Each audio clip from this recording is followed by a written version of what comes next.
We are coming to you from the city beautiful, Chicago, Illinois, where tonight WGN Sports on the U presents White Sox baseball. As Jose Abreu, Adam Dunn, Alexi Ramirez, and the Sox as they get set to butt heads with Miguel Cabrera, Victor Martinez, and the Detroit Tigers. Hi, everybody, and welcome. With Steve Stone, I'm Ken Harrelson as we get set to bring you the first of this brief two-game set. As you know, the Sox concluding that four-game series last night with Tampa Bay, where we won 3 of the 4 games. We won that one last night 7-3. So the Sox come in at 14-13, and we're facing a guy tonight who beat us back on the 22nd. Usually when you face a pitcher twice in a week, it's to the advantage of your ball club. With Justin Verlander, well, who really knows, because he's an awfully good pitcher. And in Detroit, he gave up a couple of runs. He had terrific stuff, and as he usually does, he started off throwing the ball slowly, but he didn't have to go back and get 95 in that one because he was ahead all the way. And lifetime against our Sox, he's 15-12. As you can see by the last time out, he was awfully impressive with 7 strikeouts and 2 walks, but I think tonight we're going to get to him a bit. And hopefully that's the case because he is the ace of this team. He started opening day, and even though Max Scherzer is a Cy Young Award winner, Verlander's the guy they look to. Well, we've got a guy in the lineup leading off for us who is becoming a fast favorite here in Chicago who did not play against Verlander last Tuesday. Adam Eaton was hurt. Now he's healthy. And normally you talk about a table setter when you talk about a leadoff hitter. With Adam Eaton, it's a different story because not only does he set the table, but he drives in runs. He's a very aware base runner. He's a decent base stealer. But this guy's driven in 13 runs this year. And so at the top, he has provided consistent play, both with the glove and with the bat and with the legs. Couldn't ask for more from Adam Eaton. And this is one of the reasons why our offense leads the major leagues in a whole lot of categories. As you can see, he's a very valuable member of the team. He's entirely healthy now, and this offense has been clicking on all cylinders. All right, Verlander against Quintana, so sit back, relax, and strap it down. White Sox baseball coming your way.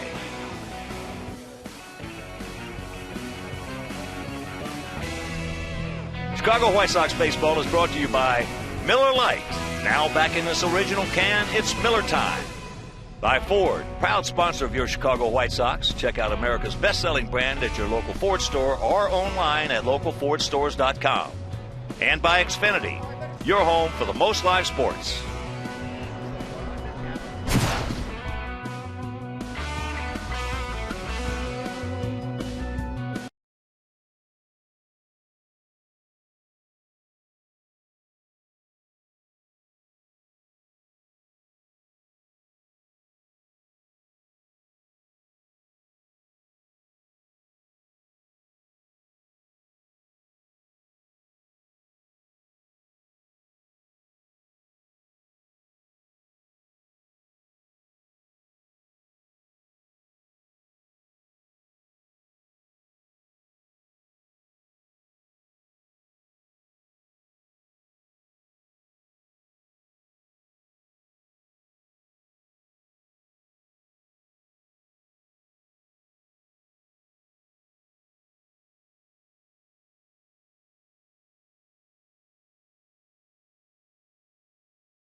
Sox are near the top in many of MLB's offensive categories, which has been a big reason why they're having early season success.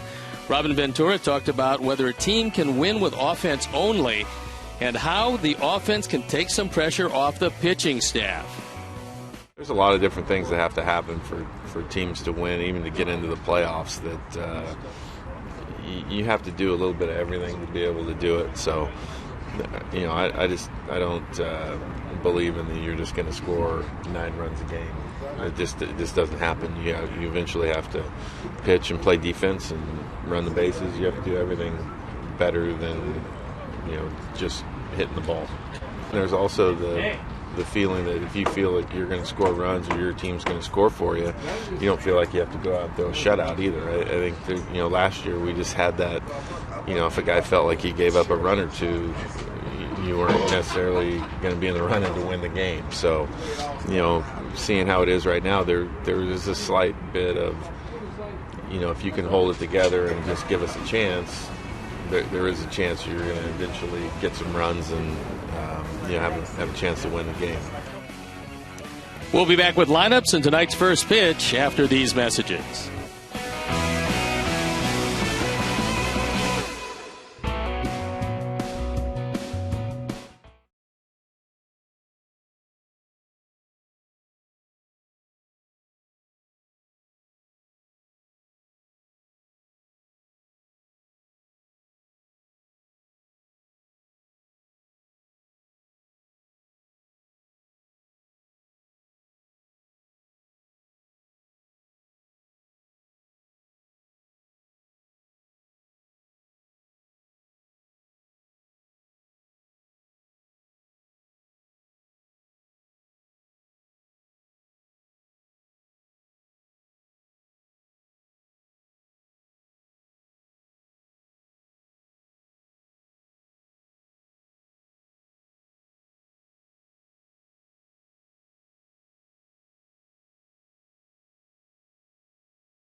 It's the 80th birthday of Louis Aparicio today, and there is his statue at the ballpark.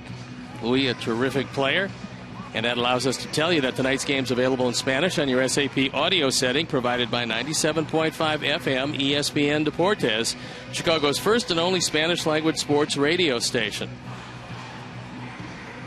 So on a decent night temperature-wise, it's 61 degrees. There you see the leadoff hitter of the Sox, Adam Eaton, who's entirely healthy and showing it certainly on the base path. And he's had a terrific run at defensively in center field.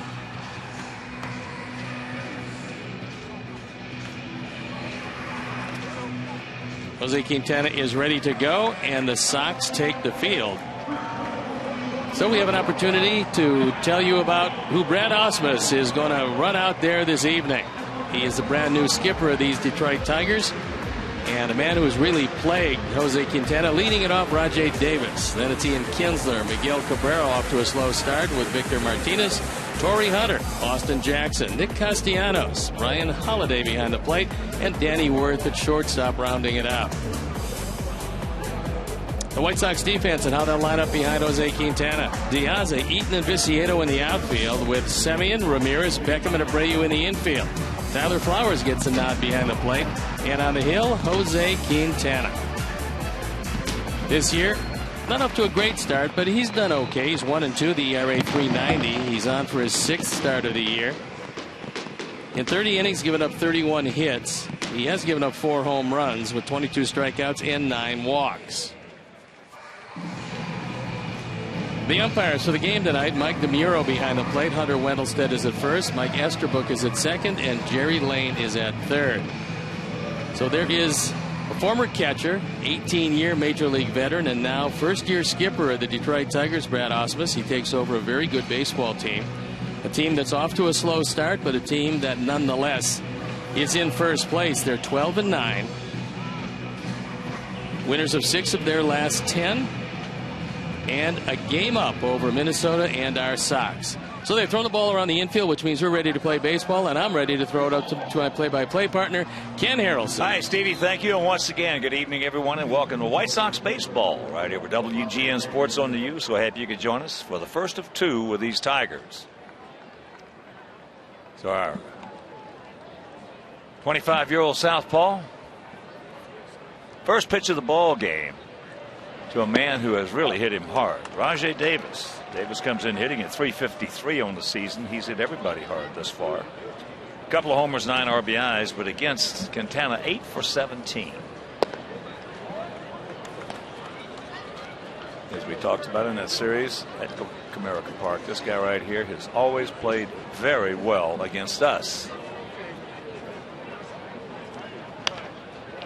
That's high, and that's going to be a souvenir right side. And here at the ballpark, 330 down the left field line, 335 down the right field line, 375 in the gaps, and 400 straightaway center. Davis is their premier base stealer. He's swiped 8 bases, been caught only twice. This entire Tiger team a little more aggressive this year.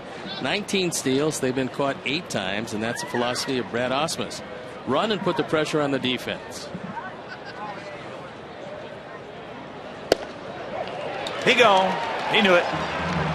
He got outguessed with a fastball, and looked like Quintana leaned back and got a little bit extra. This is 93 miles an hour, and I think Davis is probably looking for that cutter inside.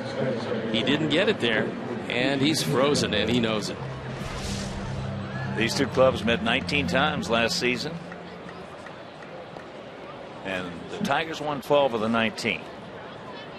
So here's Ian Kinsler, second baseman, hitting at .278, a couple of homers, and he's driven in 14.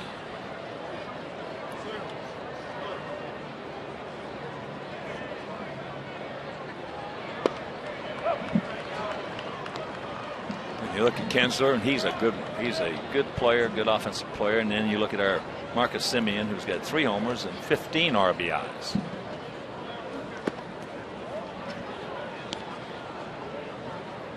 There's a look at last year's Cy Young Award winner, Max Scherzer, who's scheduled to go tomorrow afternoon. He was 21-3 last year. And that's going to be in the seats. Rain starting to fall ever so gently. This is liable to be a long night. Well, we were told that it was going to come out anywhere from 7:30 to 8 o'clock. It's here a little earlier.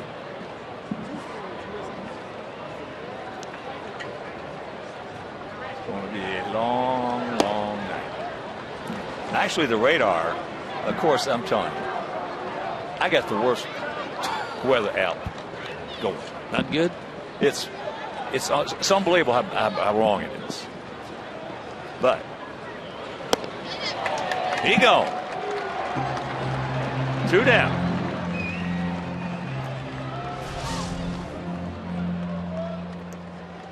Good hard breaking ball inside. He had Kinsler well out in front of it. So 2 up, 2 strikeouts. And you'd love to see Verlander at least get out there and throw some pitches before they decide to hold up this game. But according to this bad app I have, we got a chance to get lucky. So the cell has passed us. No.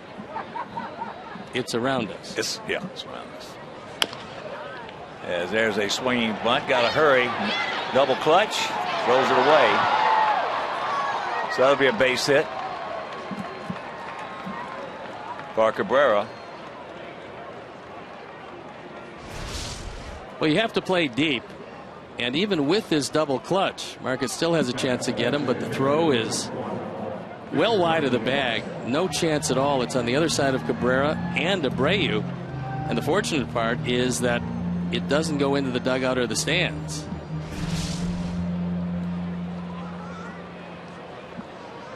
So here's Victor Martinez at .286, 4 homers, 10 knocked in.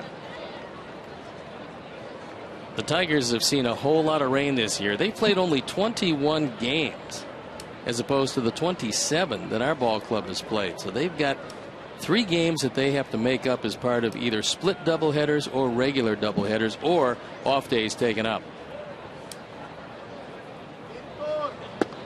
Well, if you're going to have a rainout, you're better off having it inside your own division. But plenty of time. Yeah. Plenty of time to make that up, as the Tigers are here 2 more times after this.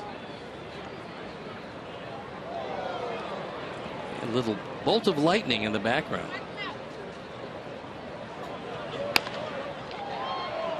Gordon's got it. He'll take it himself, and that'll retire the side. A nice inning for Jose Quintana after half inning of play. It's their guys nothing, and our guys coming to bat.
Gordon Beckham, Jose Abreu in the 3 spot with Adam Dunn the DH, Diane Viciedo, Alexi Ramirez, who's knocking at the door of 1,000 hits, with Alejandro Diaz, Tyler Flowers, and Marcus Semien playing 3rd and hitting 9th. The defense and how they'll line up behind Justin Verlander. It's Davis, Jackson, and Hunter in the outfield with Castellanos, Worth, Kinsler, and Cabrera in the infield. Ryan Holiday behind the plate, and the aforementioned Justin Verlander on the hill, and that's going to be it. Jerry Lane is going to call a halt to this one, at least for the moment. At least the Tigers believe he is. And that would mean that the tarp is going to come on the field.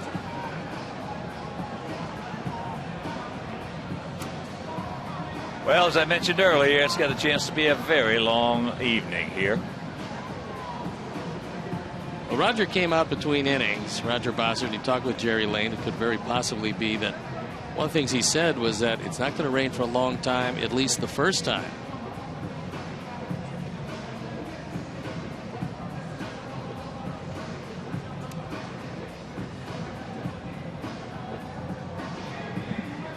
So they will do a good job, as they always do, getting that tarp on the field.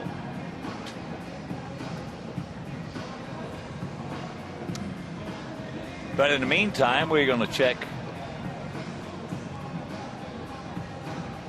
We're going to check the schedule for you around the big leagues today.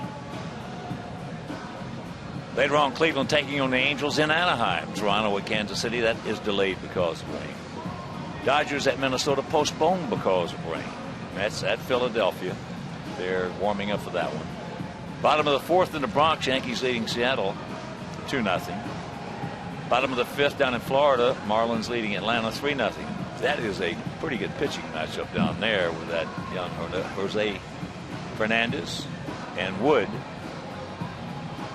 Cincinnati leading the Cubs 1-0, top of the 3rd in Ohio. Tampa Bay taking on the Red Sox at Fenway. No score, bottom of the 4th. Oakland leading Texas 2-0. That's after a half inning of play down at Arlington. Washington at Houston, Milwaukee at St. Louis, Colorado at Arizona, San Francisco hosting San Diego, and Pittsburgh taking on Baltimore. Well, that game was postponed as well.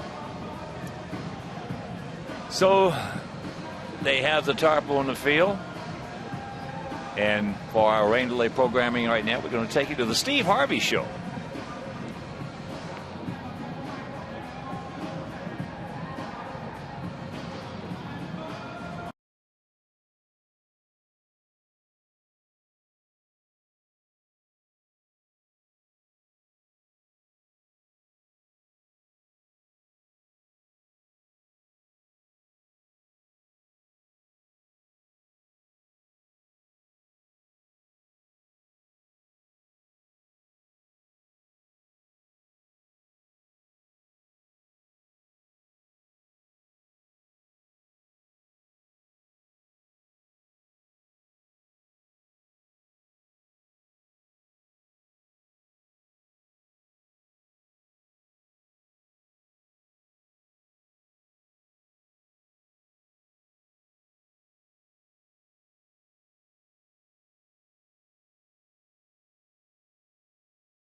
And we are ready for some baseball. It's liable to be like this intermittent for quite some time. But right here, before we show you our picks to click, you at home select yours, as Adam Eaton will lead it off. No score, bottom of the first inning if you're just tuning in. Looking for it, got it, and just underneath it. So one of the shorter delays you'll see, a 21-minute delay. Outfield, they are spread out slightly to the left. 1-1 the count. Adam comes in hitting it. 292. Go along with that homer. 13 RBIs from that leadoff spot. And this is the first time he has faced Verlander. That ball is high and deep in the left field. Davis going back now right in front of the track.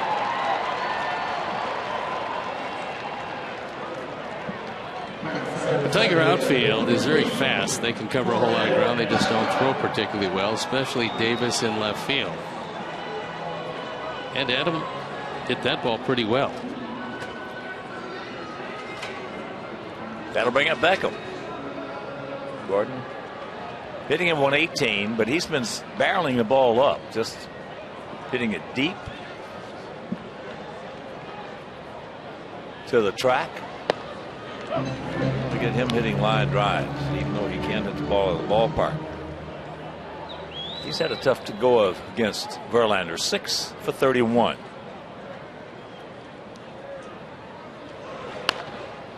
Sox come in hitting at 273 as a club with a 4.91 ERA. Verlander has a very good over-the-top curveball. Changes speeds. Usually has a big fastball, but you don't see it early until he gets into some trouble. 12 walks, 27 strikeouts in 33 innings.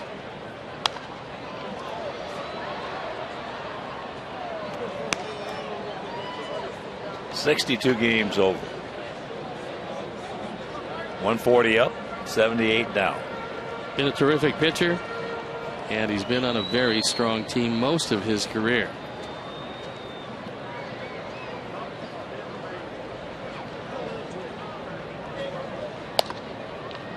That's up high. I've always had a tremendous amount of respect for him because he'd take the ball. And he doesn't want to come out. No, he goes deep into just about each and every game, and he's usually upwards of 120 plus pitches. Well, in the last 8 years, nobody in the big leagues has thrown as many pitches as he has.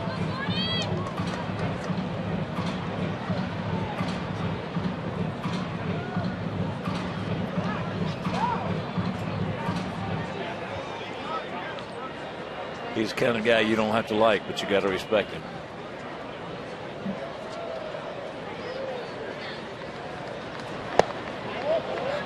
And that's off the plate. So a full count from 0-2 to 3-2.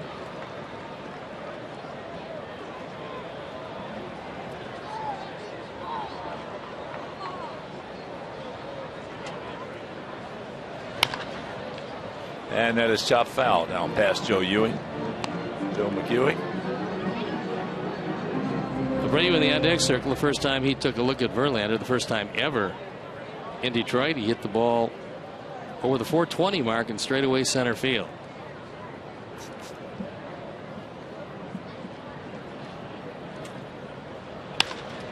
That ball hit deep into right field. But they got a man there right in front of the track. That's what he's been doing. Flying out deep. So with 2 out, let's check out our picks to click tonight. Jim Angio, our director and crew. And Tyler Steve's going with Viciato. And a Leonakis family. Phyllis, Tom, Deb. Down to Roseland Garden Center in Roseland. It's outside of South Bend. We're going to go with Adam Eaton.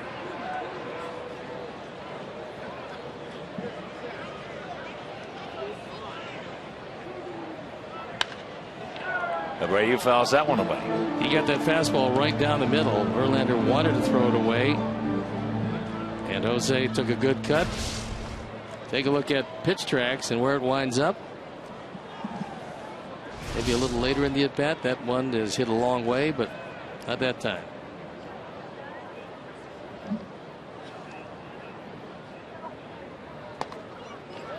Count evens.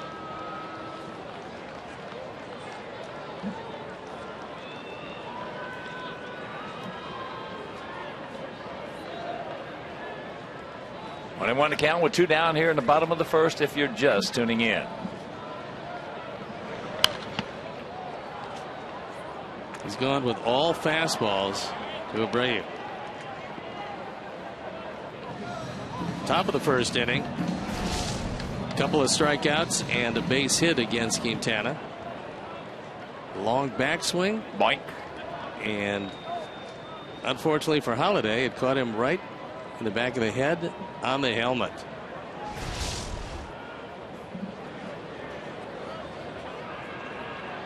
And a 1-2 pitch.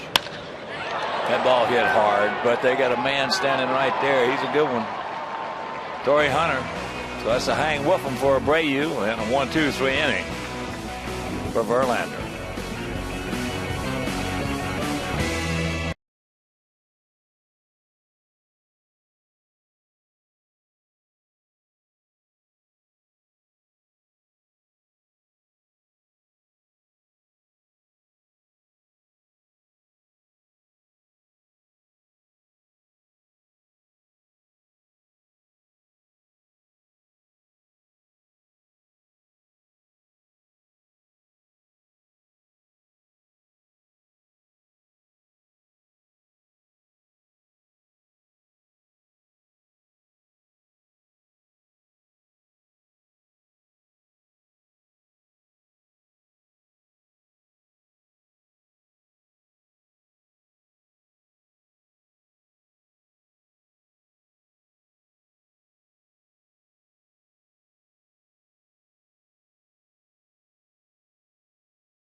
Out by Nate Collins.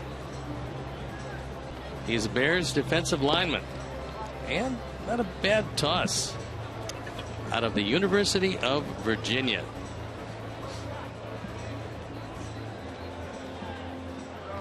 He could be out of any university he wanted to be. Nice sized fellow. Yes. There's Chris Sale. And Sox anxiously waiting for him to come back. You lose your number one. It's a whole lot of pressure on everybody else through the rotation. Torrey Hunter will lead it off. Takes first pitch strike. Torrey comes in off to a good start at 310, 3 homers, 12 knocked in. He has faced Quintana 14 times and he has 4 hits.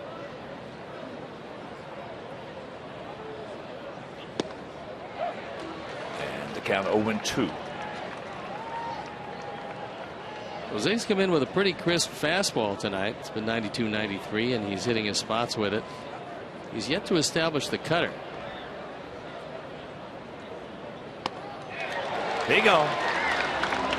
Tyler Flowers gave him the fastball. He wanted it up out of the zone, gave him the high target, and he got it there and threw it by him. The third strikeout for Quintana. See where he's got the glove? He got it by him.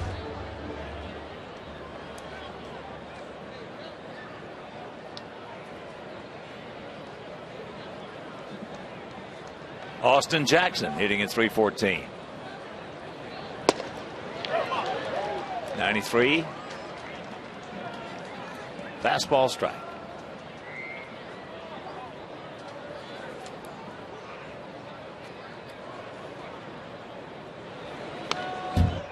Very quickly to count 0-2.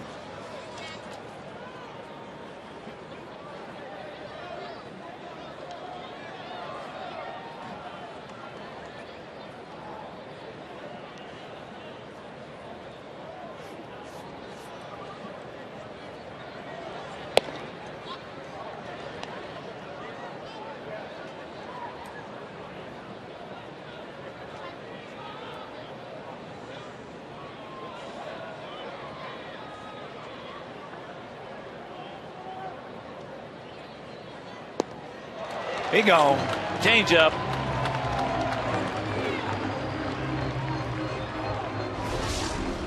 First one he's thrown tonight, and he's got Jackson well out in front of it. So after establishing that fastball, both up, down, in, and out, that straight change looks a whole lot better.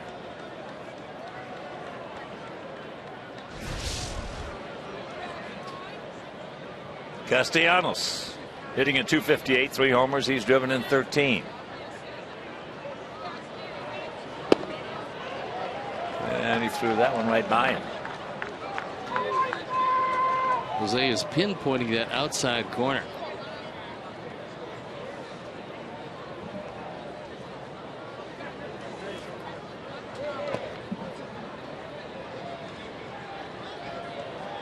Castellanos is not going to walk too much.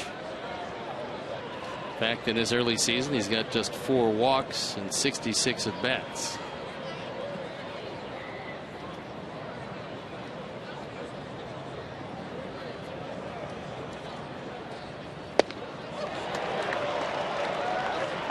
One and two. First of a brief 2-game set with these Tigers. Off day on Thursday, then it's off to Cleveland for 3. Come right back home. 2 at Wrigley and 2 here.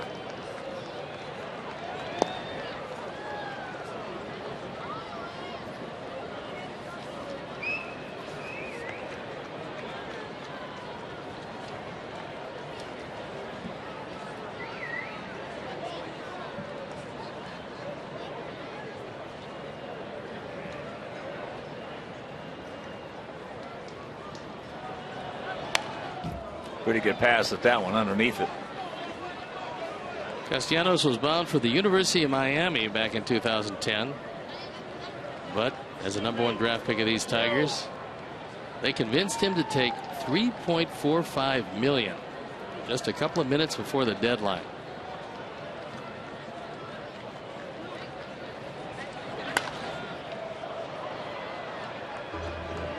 I was watching the highlights the other night. They were in Minnesota. He had a line shot home run into the seats, the bleachers and right. Well, the one thing he did, the one thing he consistently did in the minor leagues was hit the ball hard.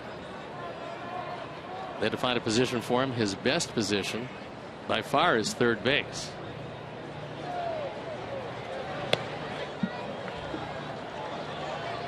That being said, to this point, no Gold Gloves in his future, but he's working on it, and with the bat that he does have and the fact that he's going to get a whole lot better with it, probably made a pretty good choice.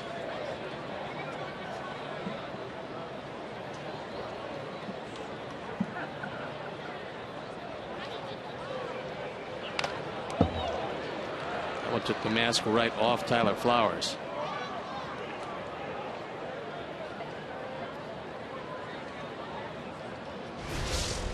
So Mike DeMuro gives him a little time to regroup.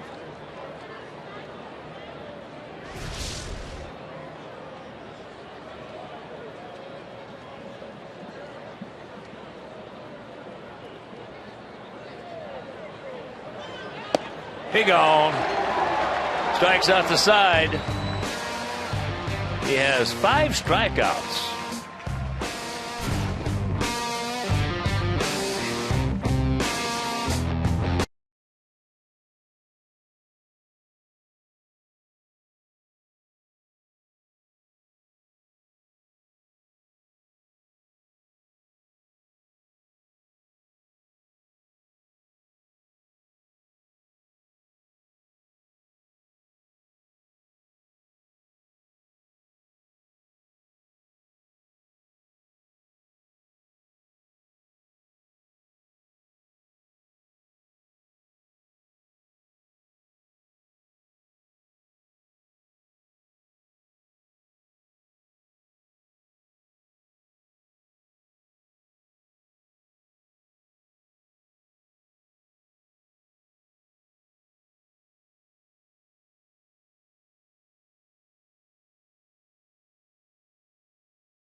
click on the Game Zone banner for updated stats and information. The Game Zone is powered by St. Xavier University. Tradition, innovation, this is where they meet.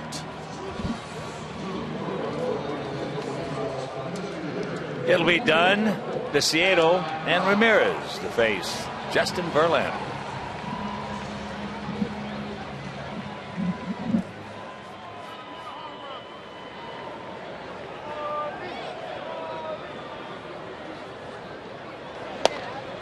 First pitch strike. Adam hitting at 274. 3 for 12 this year against the Tigers in that series in Detroit with a couple of homers.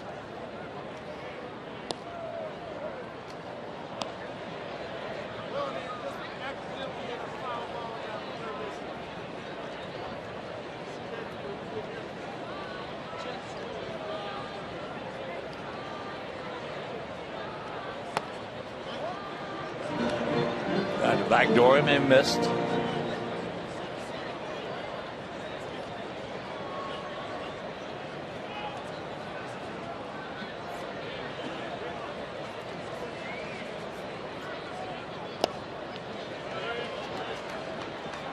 So the count 3-1 to the big man.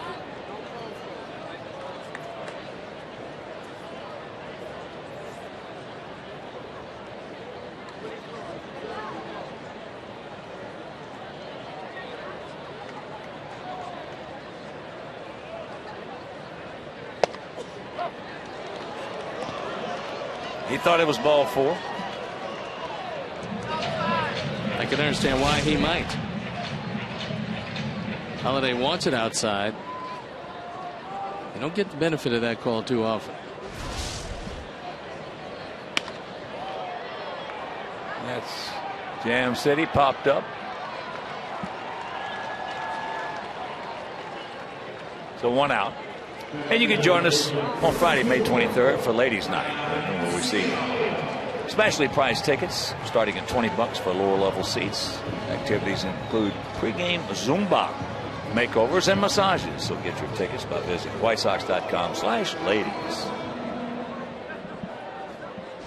Zumba. Here's Tank. Tank is 354. Takes ball 1. So far, Verlander has good stuff, and Jose Quintana has great stuff in the early going.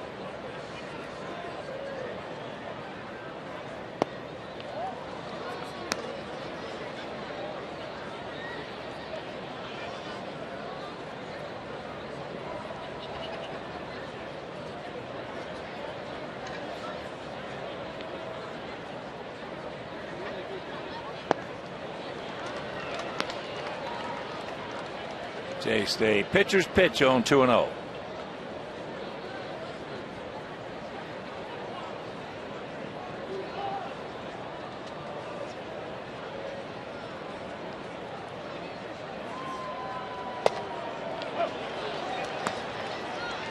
That one at 93. Well, after some slow stuff away, that fastball looks a whole lot better than 93, and he shaved off the inside corner with it.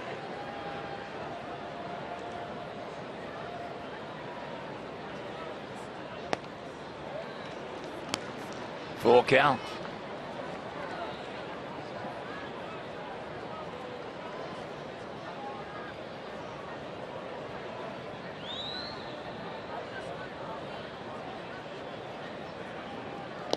And he did not go. So the first walk issued by Verlander, our first base runner, and that'll bring up Alexei.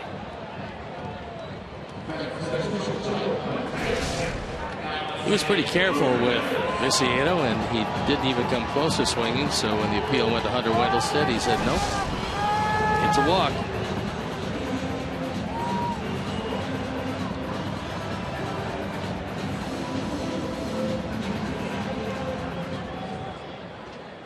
Alexei has faced Verlander 61 times, has 15 hits, 14 of which stayed in the park.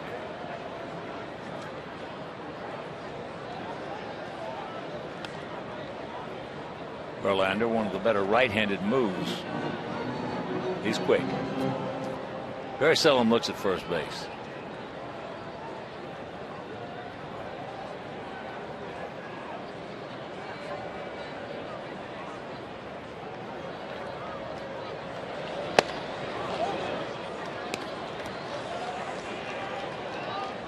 Takes that one at 91 inside. Well, my buddy out in Scottsdale, Jimmy Olsen. Yes. Heard our discussion about how bad my weather app was. As that is popped up, Castellanos. 2 down, and he put me on another one, which is very good. So does it tell you? Yahoo weather. Does it tell you now that it's dry here? Yeah. Yeah, it does. Did it tell you when the next rain is coming? Yes, it did. Very good. Yahoo weather.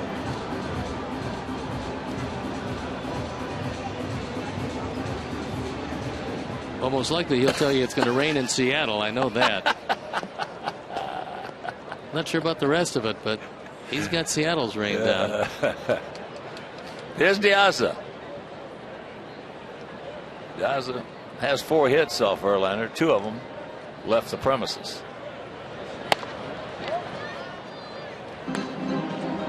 You'd love to see these pitches pile up on Verlander early in this one. And he's about to deliver his 30th. Well, judging by that, he's already delivered his 30th.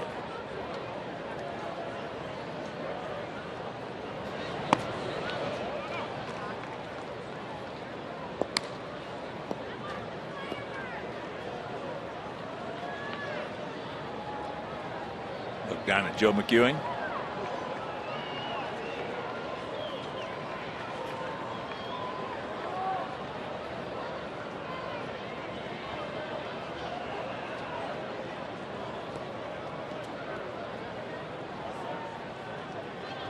Yeah, 21-minute rain delay if you're just joining us.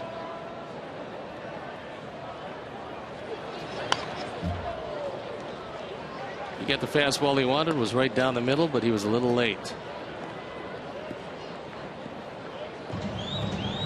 There's Joe McEwing going over his set of signs.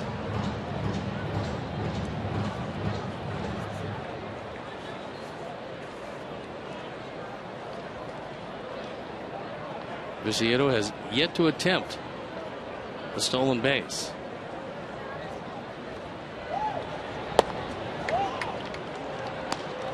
Close pitch, and the count 3-1.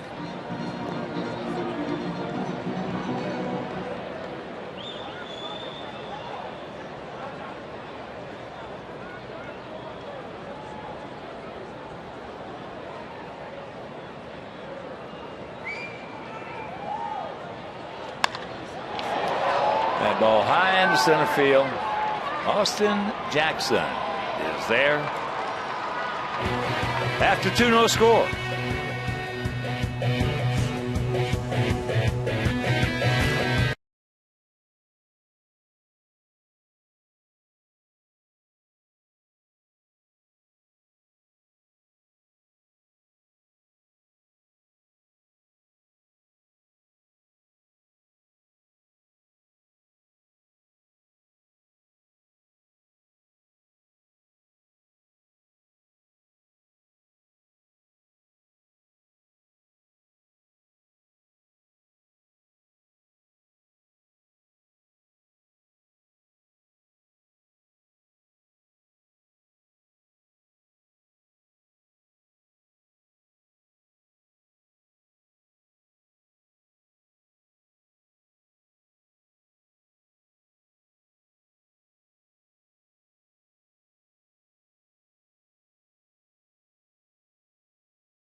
And so she's always here to tell us a little bit about the upcoming events. One of the things, of course, is the Field of Greens, and that's always a fun day. And tell us a little bit about that before you talk about the garage sale and other assorted events. Yep. Field of Greens, Steve, is our annual golf outing presented by Miller Lite. We're going out to Harborside, which is a beautiful course on the lakefront.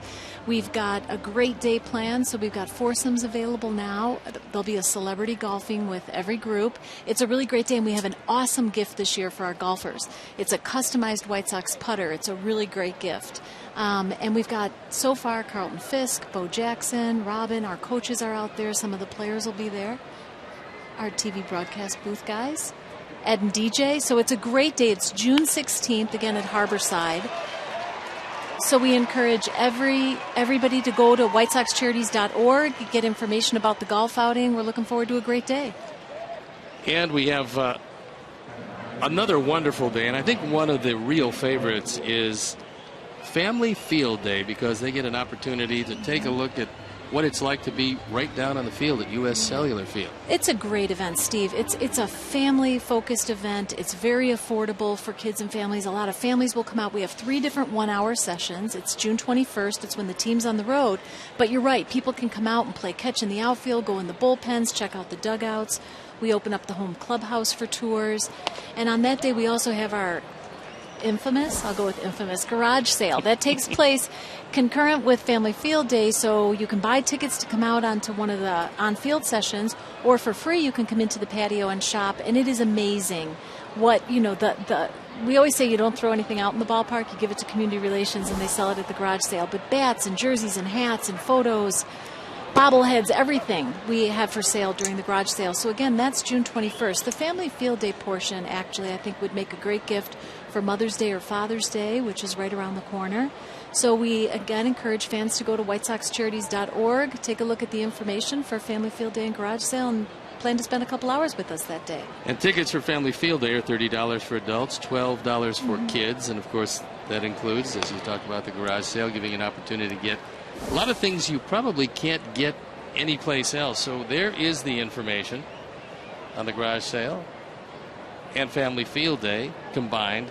And of course, Field of Greens is going to be a terrific day. It is, as you say, a great golf course, and you're going to get to meet a lot of the White Sox personnel in a situation that you wouldn't necessarily get a chance to do otherwise. Right, it's a lot of fun. A lot of the guys, just to be able to see the guys kind of in a more, outside the baseball environment, dressed in street clothes outside of their uniforms. It's just a different perspective of seeing the fans.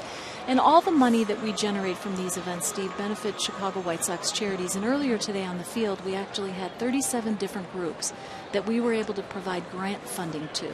And it's through the great support of our fans and our sponsors that we're able to do that. So people can come out, spend a great day on the golf course, spend a great day at the ballpark, and know that they're really helping make a difference in the community through their White Sox charity support. Well, Christine, thank you very much. Thanks again. And call up, sign up, and be here, and you certainly will enjoy it. Thank you. Thanks, Steve. 1-2 the count to Danny Worth after Holiday line that shot for a base hit into right center field.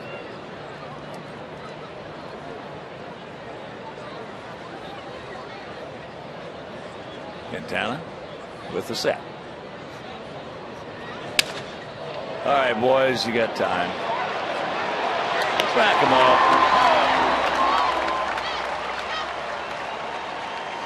As they got that ball right in on the hands of Worth, he cracked his bat, and after that it was very easy, 6-4-3. I'll tell Christine something. She never changes. She's never changed. She's been here a long time. She's never changed. She just keeps getting prettier every year. I think she has one of those Dorian Gray portraits somewhere, because she hasn't aged a day. I'm telling you, it's amazing. It really is.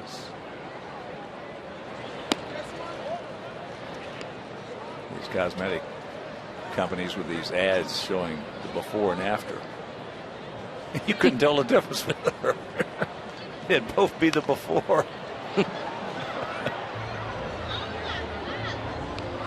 1-1 with 2 out. To Rajai Davis, who struck out, called out on a fastball right there, leading off the ball game.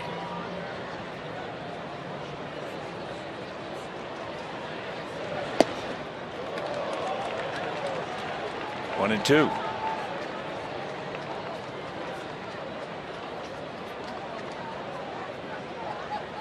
Not a bad idea to try to back this up with another face-high fastball. Let's see what Tyler Flowers wants.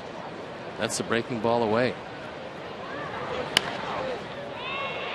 And just pokes it, and that's going foul.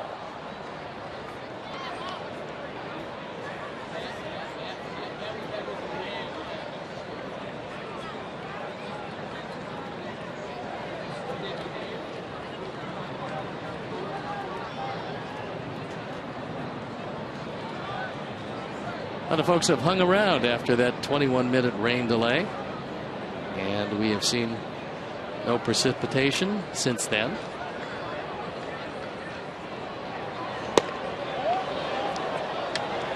Good try, but it was off the plate.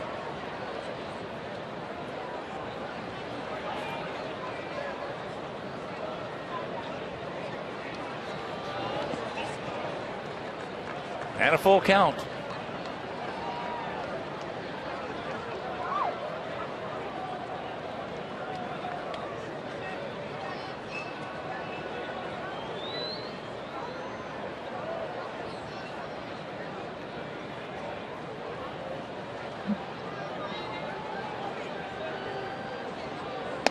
He gone. Yes. Strikeout number 6 for Quintana.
Nationwide insurance agent serving the area for 36 years.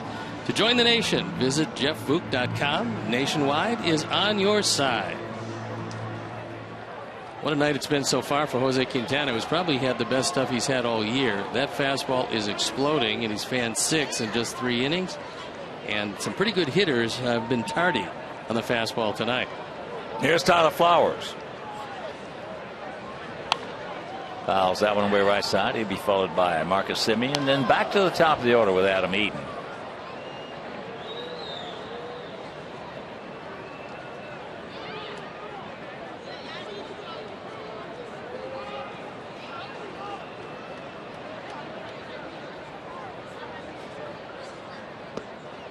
Curveball, no. Well, in keeping with some of the injury reports we've been giving you early in this, one of the starters for the Oakland Athletics, A.J. Griffin, will undergo Tommy John surgery. That's a big loss for them. He'll be gone for quite some time.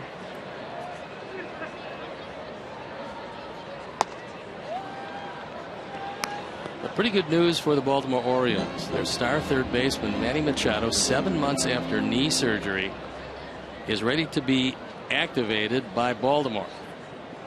And he is one of the great glove men around and just a fine young hitter.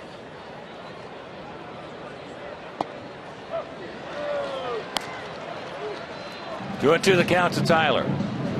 Tyler 3 for 13 lifetime off Orlando with a couple of homers.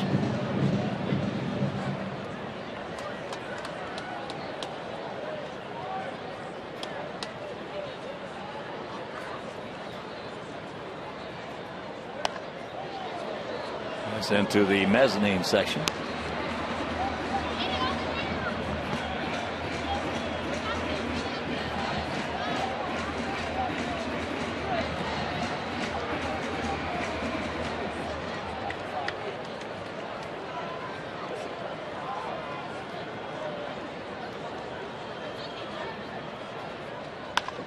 And there's another line shot souvenir.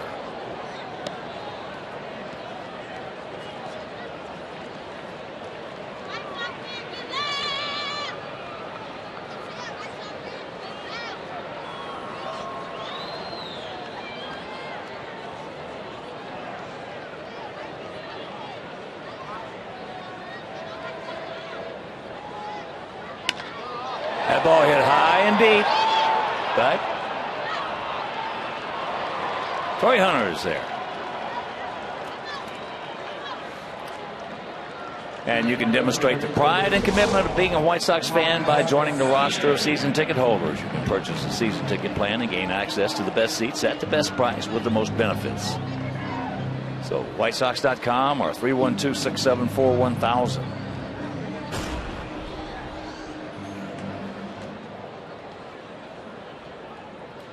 Here's Marcus. And there's the base hit.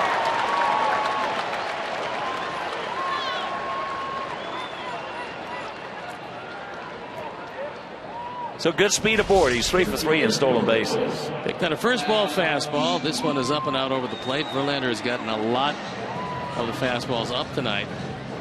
And that's one of the few times that our Sox have been able to hit the ball on the ground. Hitting a lot of fly balls against him. And it doesn't seem to be carrying very much tonight. Adam fly deep to left field, taking Davis back on the warning track. Takes ball one.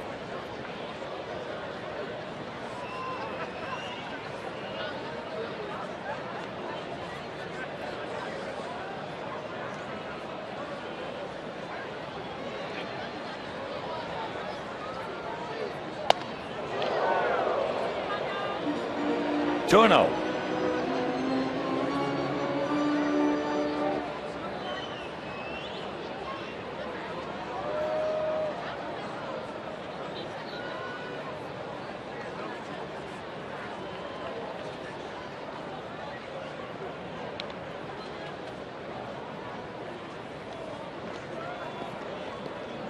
Holiday throws the ball pretty well. And Marcus has good speed. 3 for 3 in stolen bases. Sox 19-25 this year.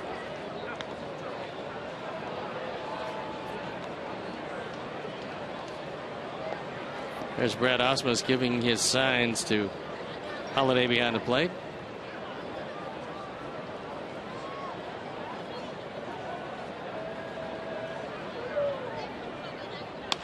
There's a shot.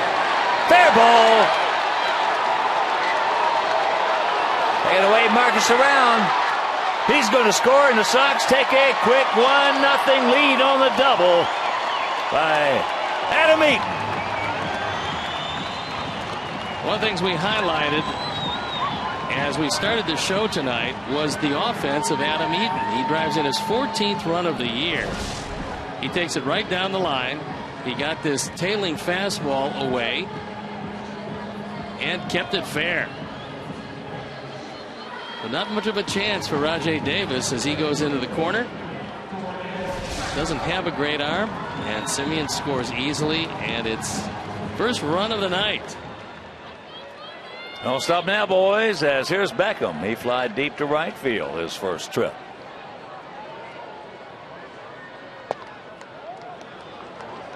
So Phyllis, Tom, and Deb Leonakis picked to click. Adam Eaton at second base. 5 doubles and 14 RBIs. Wow. A lot of production out of any leadoff hitter. Had to go with 19 runs scored.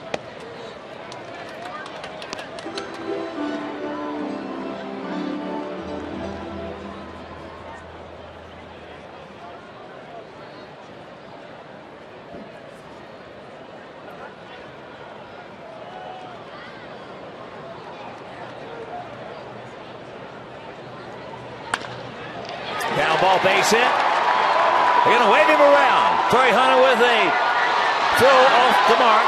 So Beckham moves into second, and it is 2-0. Yes. Well, with only one out, you love to see outfielders who don't throw well throw through and allow that trailer to go to second base. So for Gordon, his first run batted in. And for Torrey Hunter, probably an ill-advised throw. Number one, he's throwing a wet baseball. Number two, he doesn't have near the arm he used to have. And this throw is well off the mark. No chance to cut it off. And Gordon, reading the angle of the throw, takes off for second. Even with a good throw, it's going to be highly doubtful he can gun down Eaton at the plate. And just like that, 2-zip.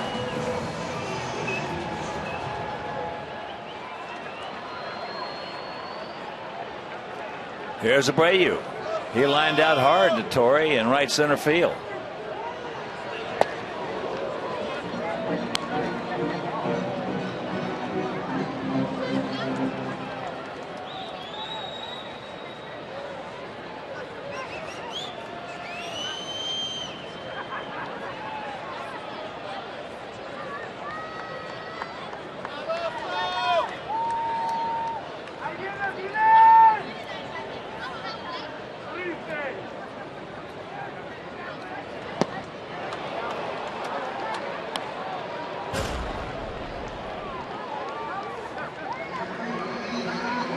Rookie records, the most home runs through April, most RBIs through April, 10 and 32.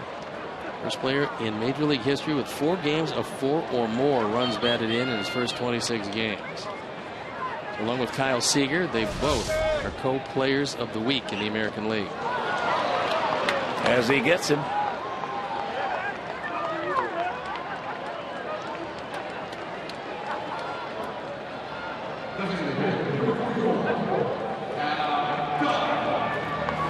Here's Adam.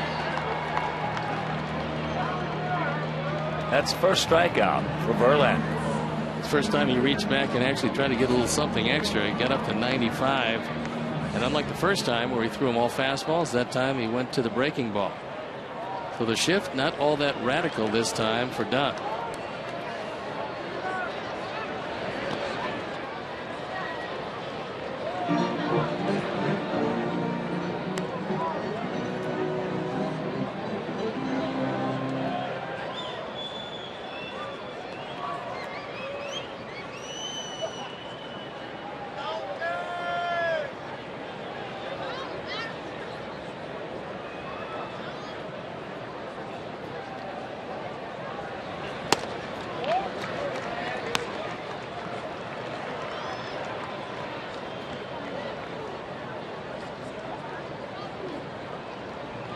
Outfield playing Adam as a dead pull hitter, which is kind of unusual. The infield.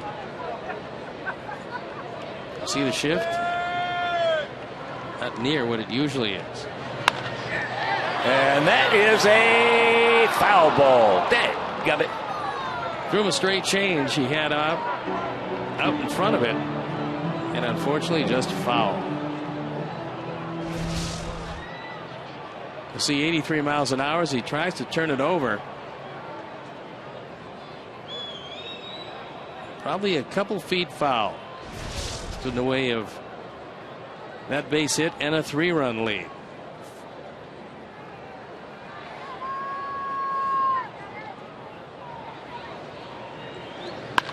There's a shot. That's not foul. That's down into the corner. So Beckham will score. And the Sox lead it 3-0.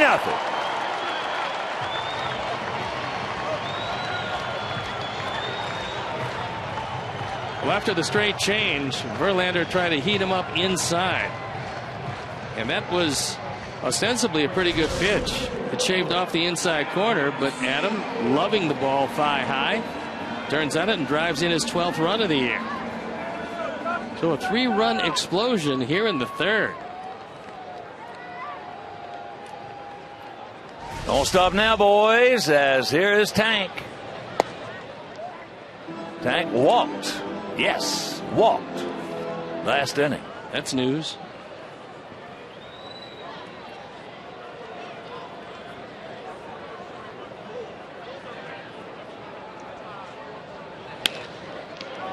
Down ball right side. Kinsler's got him. So the crooked number goes up on that board. We'll go to the fourth, leading 3-0.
But he's got Kinsler, then Cabrera, then Martinez. Quintana's given up 2 hits, no walks, has 6 strikeouts. For the first 3, he has had his best stuff that he's had in quite some time, and there's a strike. Well, realizing that the rain is coming down, Jose's thrown a whole lot of strikes tonight. I talked with Brad Ausmus about his offensive philosophy. I asked him if he was going to be aggressive with just about each and every team that he had. And he said, depends on the personnel. Like tonight, he's had a couple of base hits, but neither have been to their base runners. So you can't be aggressive if Cabrera and Holiday are the only 2 guys you have on. Kinsler struck out his first trip.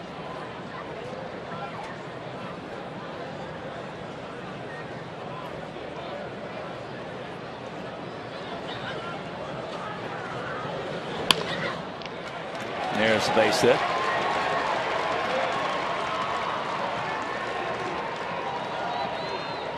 Sox fans, on Thursday, May 8th at 7:10, our White Sox take on the Cubs, presented by United Airlines. United, proud to fly the White Sox. So WhiteSox.com or 866-SOX game. Mark Seipold, Sparky, Bill Bonilla, the girls, Jackie, Tanya, Elodie, and of course Nick and all the crew at Atlantic Aviation. So here is Cabrera. Had a swinging bunt single.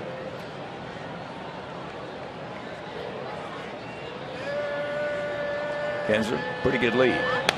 And that pitch is out of play right side. Cabrera's grounded into 5 double plays this year, far and away leading his team in that department. Not off to his usual start, but he showed signs of certainly coming out of it when we played against him in Detroit.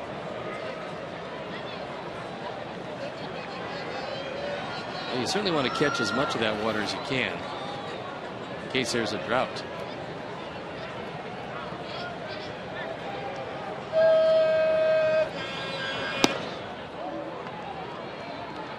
Well, they want to count. Kinsler 3 out of 4 in stolen bases, but the footing a little heavy in the infield.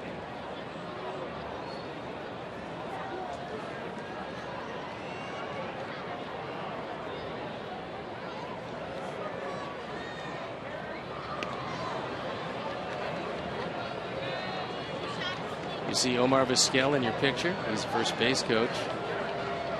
Dave Clark, former premier pinch hitter, third base coach. There's a look at Omar. Still looks like he can play. And Dave, it still looks like Omar can play.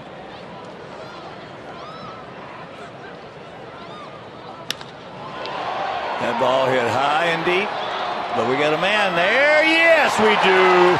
Adam Eaton.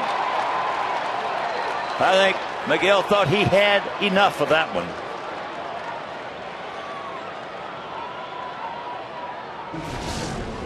Cabrera hits this ball awfully hard, but Adam Eaton right there to make the play. Well, Eaton covers some ground. That time he just drifted under it, looked through the raindrops, and hauled it in. He gets such good jumps, such good reads. We haven't seen him take a bad route yet. No, and it sure helps. When he can get him alley to alley, takes a lot of pressure off. In this case, Diaz in left and Viciato in right. Now that his arm is entirely healthy, he throws better than you would think. He is a quality center fielder.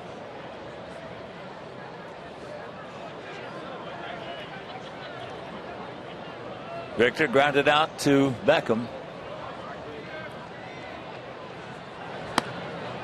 And in just slight drizzle like this, that doesn't bother you as far as the sight of the baseball. Now when it's pouring, sometimes, and you got to look up if it's high, then you got a problem sometimes. But not right now. Ball gets through.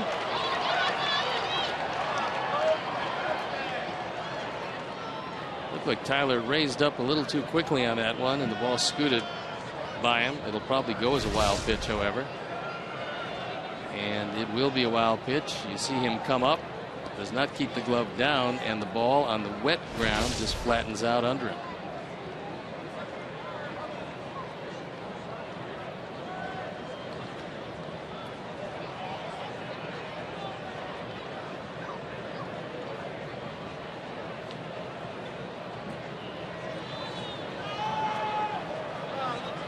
One out.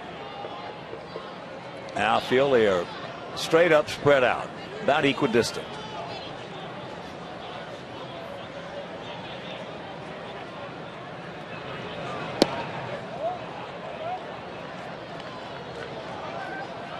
Three and oh the count. As the rain comes down, it's not going to be quite as easy in a couple of different ways for pitchers. One, it's certainly going to be the grip of the baseball, but also it's going to be that front foot. If it does slide at all, and this is still a very good mound, but if it slides at all, it's going to be difficult with your pinpoint control. There's one. There is Roger as the rains continue to come down.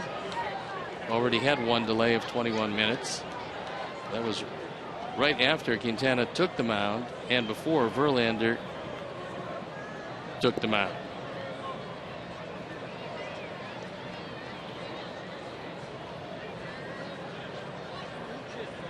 Beckham hanging out around second.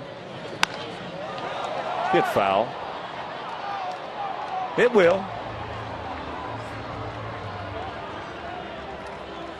So the count is full.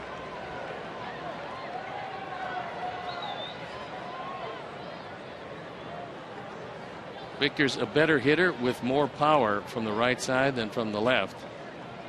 As you look at Torrey Hunter waiting patiently in the on-deck circle.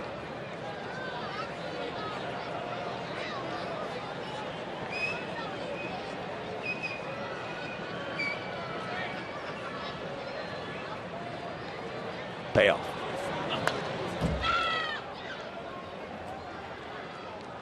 Threw that one right in on his hands, and Martinez was able to stay alive. First of 2 against these Tigers. Tomorrow to be determined for us against Max Scherzer for them. Pretty hard to believe, but Victor Martinez has fanned just 2 times in 78 at-bats.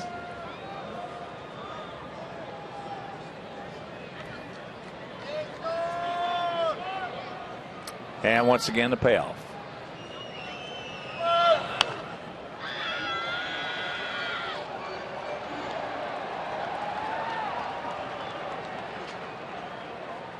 One of the things Brad Ausmus mentioned was about Victor Martinez and the way he is a leader in his clubhouse. He said, here's a guy 35 years old.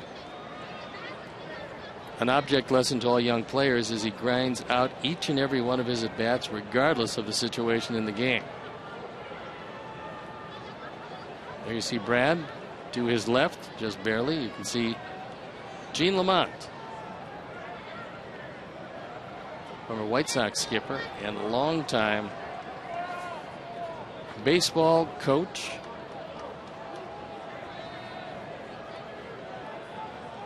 Been with these Detroit Tigers now for 9 years.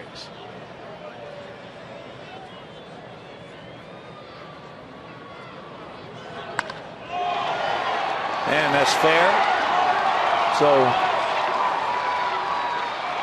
Victor will hold it first with a single as Kinsler scores, and it's a 3-1 ball game. The wild pitch jumps up and bites him. RBI number 11 for Martinez. After fouling off a number of pitches, finally gets one to his liking. Takes it right down the line. And a good job by Diaza keeping the double play in order and keeping Victor at first.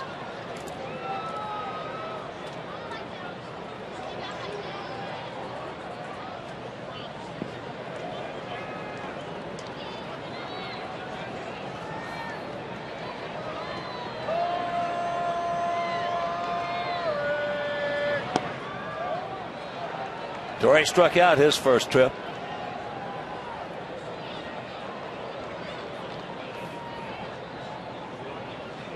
That rain is starting to come down pretty hard.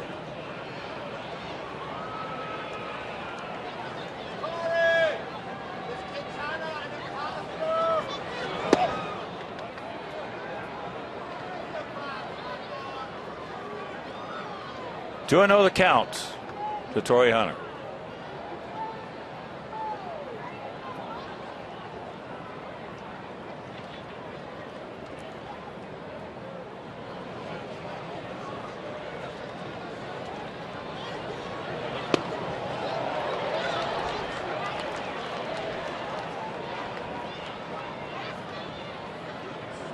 Outfield playing the 38-year-old veteran straight up.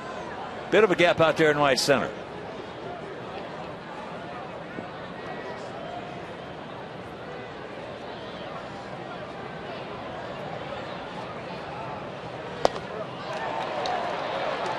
Two and 2.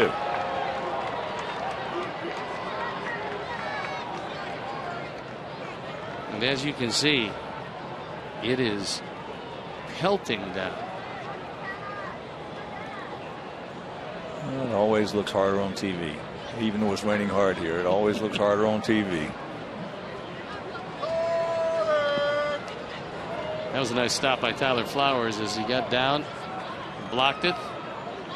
kept the double play in order with Martinez at first base.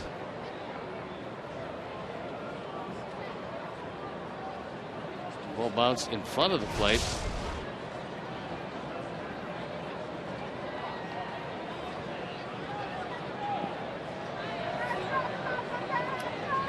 One in, one out, one on, and the payoff pitch. He gone. Change up.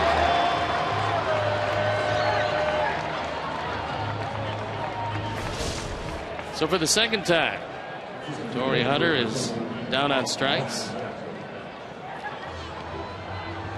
He was well out in front of it, and he leaves it up to Austin Jackson, who also struck out on a changeup his first at bat.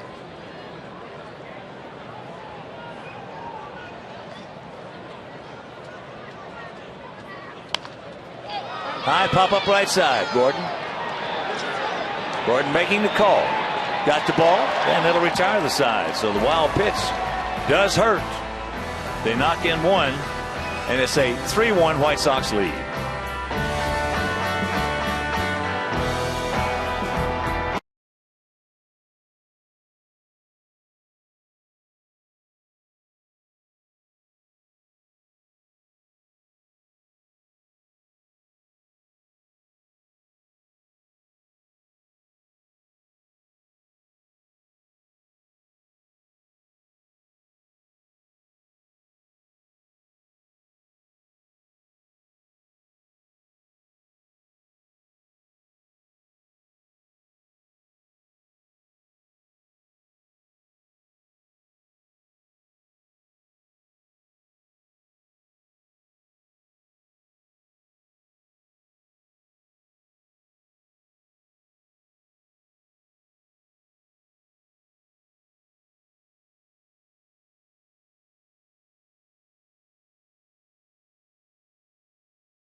Cellular Field prior to the game versus these Tigers. WGN TV meteorologist Tom Skilling will host a special program focused on weather.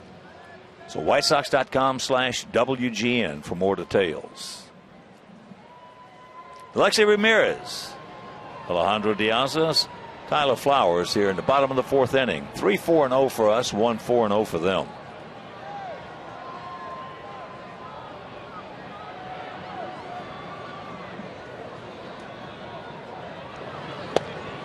First pitch strike.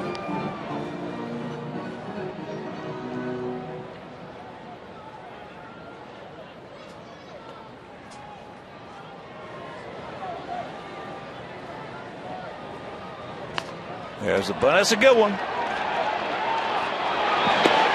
Just before that play, Castellanos, who was even with the bag, moved up 4 steps, and Alexei was able to see that. And so he laid down a perfect bunt, got it by Verlander, and then beat it out.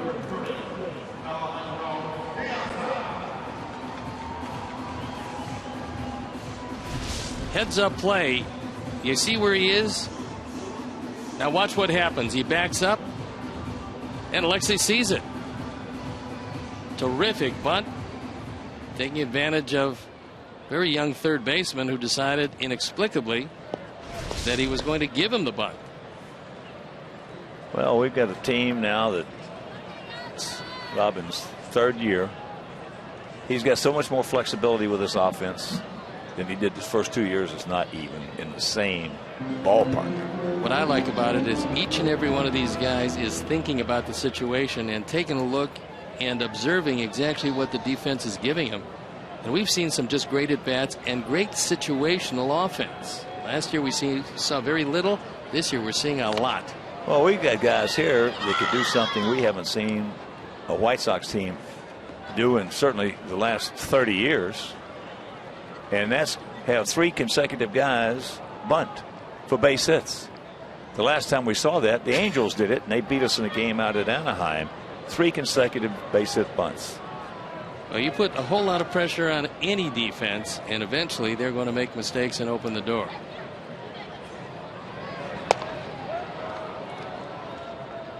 Yeah, we've got Simeon can bunt for a base hit. Eaton can. Beckham can. And you just saw Ramirez. Diaz can. So a lot of flexibility in this lineup. It was a pretty good idea by Diaz to lay it down, because we're at the point now where each and every time you pick up the baseball, it's going to be wet. It's going to be difficult to throw. Breaking ball lays off of it.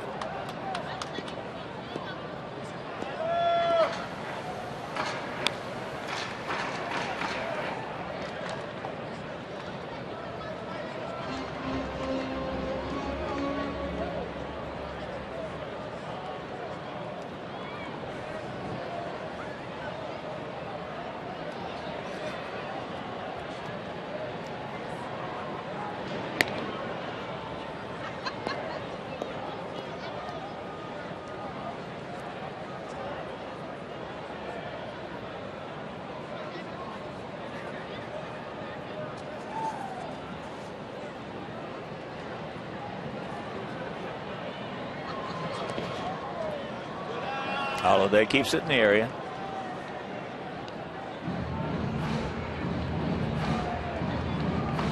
In order to advance on that play, as soon as it hit the ground, you'd have to take off.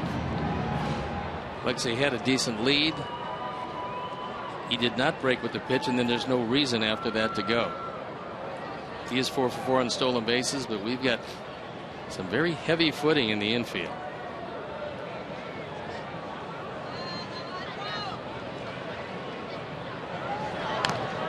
Just got a piece of that curveball.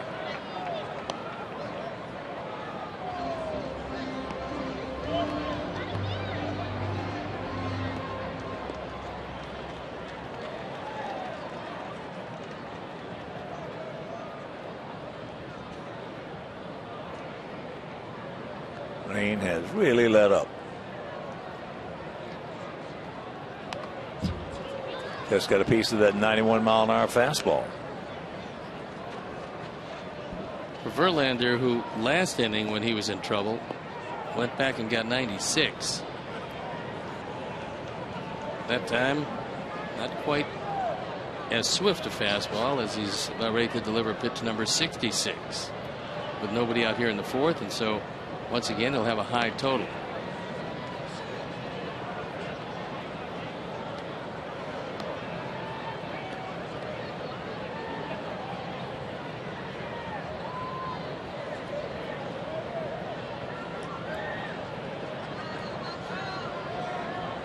There he goes.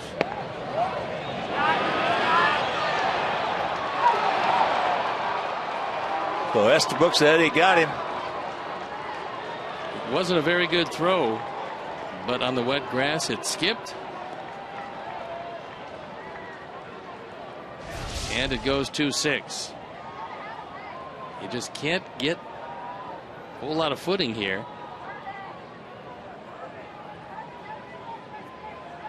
So 1 out.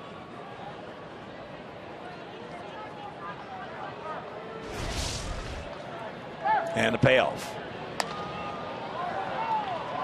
Popped up.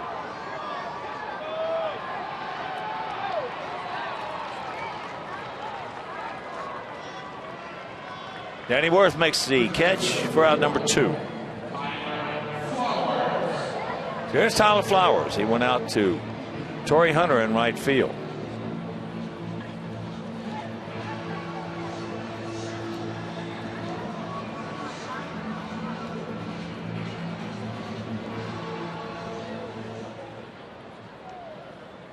Jose Fernandez goes 8 innings, giving up 2 hits, no runs, 2 walks, has 8 strikeouts. That youngster now 4-1.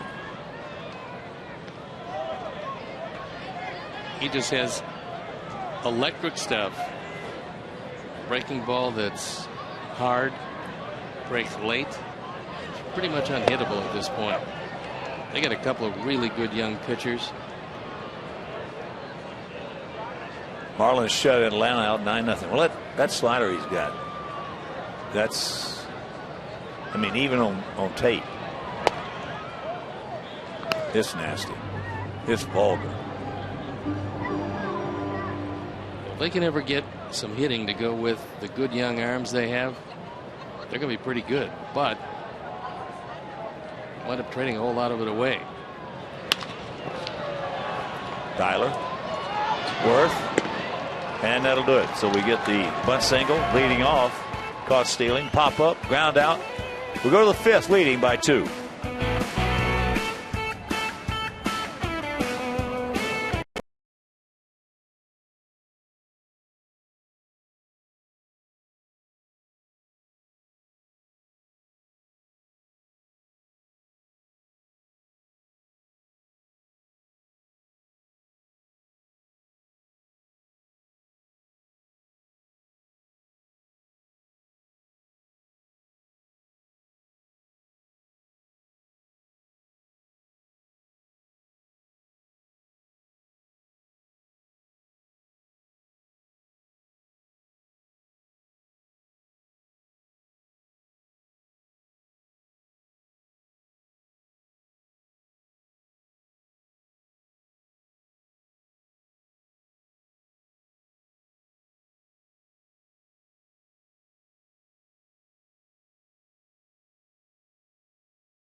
Three 5-0 for us, 1-4-0 for them. And here in the top of the 5th, it'll be the lower third of their order. Castellanos, Holiday, and Worth.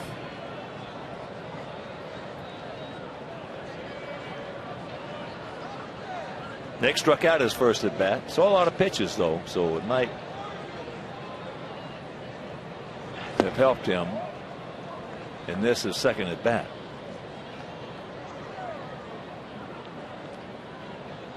Now feels slightly to the right.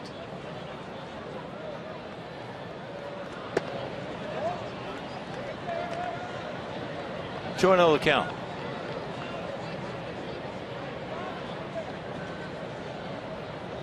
Been a whole lot of drying compound put around the pitcher's mound to get better footing.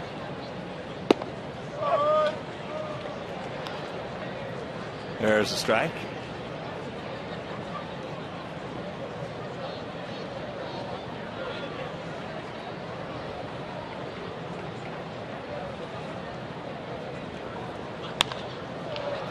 High right side. Beckham.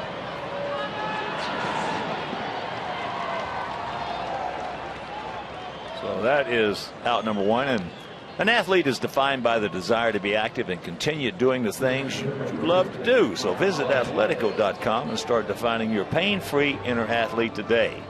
Athletico, the official physical therapy provider of our White Sox. Athletico, better for everybody. Everybody and everybody.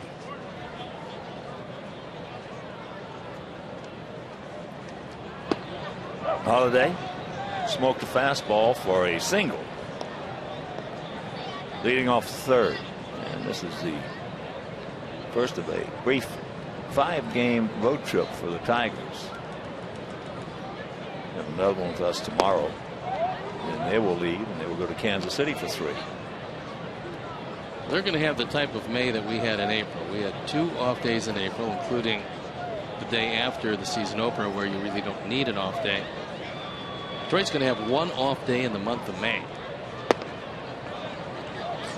So it's going to put their pitching staff to the test, and especially their bullpen.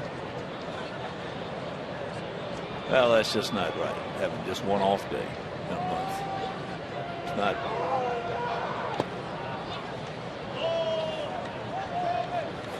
Starting to get into it a little bit yesterday on the schedule making. And there are a lot of people, including myself, who are right in the middle on. You would think with technology today that it would be done with computers. But it's not. As that's popped up left side. Simeon. So 2 out. It's done by a couple that have been doing it for a long time. Now, I mentioned that to some baseball people, I don't know, a couple of weeks ago when we were maybe in Denver. And they said that they think that they're no longer doing it. So I really don't know if they are or not. But the couple was doing it for many years. But whoever's doing it gave the Tigers 5 off days in the month of April, and 2 of which 1 was filled up now by a game apparently because of 3 rainouts. Yeah. So only 2 scheduled off days in May for the Tigers. Well, just the way the scheduling's been the last few years, I think that maybe if in fact that couple is still doing it, they maybe should revisit that issue. To have 1 off day in a month is ridiculous, as tough as the schedule is. And to have 5 off days in April is crazy. Especially that certainly when you don't need it. Plus with their rainouts, they actually played 10 games the first 18 days of the season. And that means it's pretty tough to keep any type of bullpen activity consistent.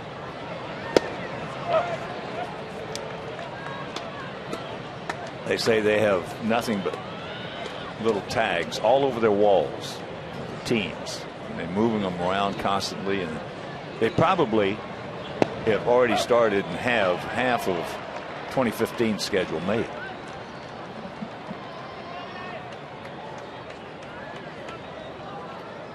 There's a man who historically has really hurt Jose, and yet not tonight. Chops that one foul. Danny Worth 0 for 1, hit into that 6-4-3 double play.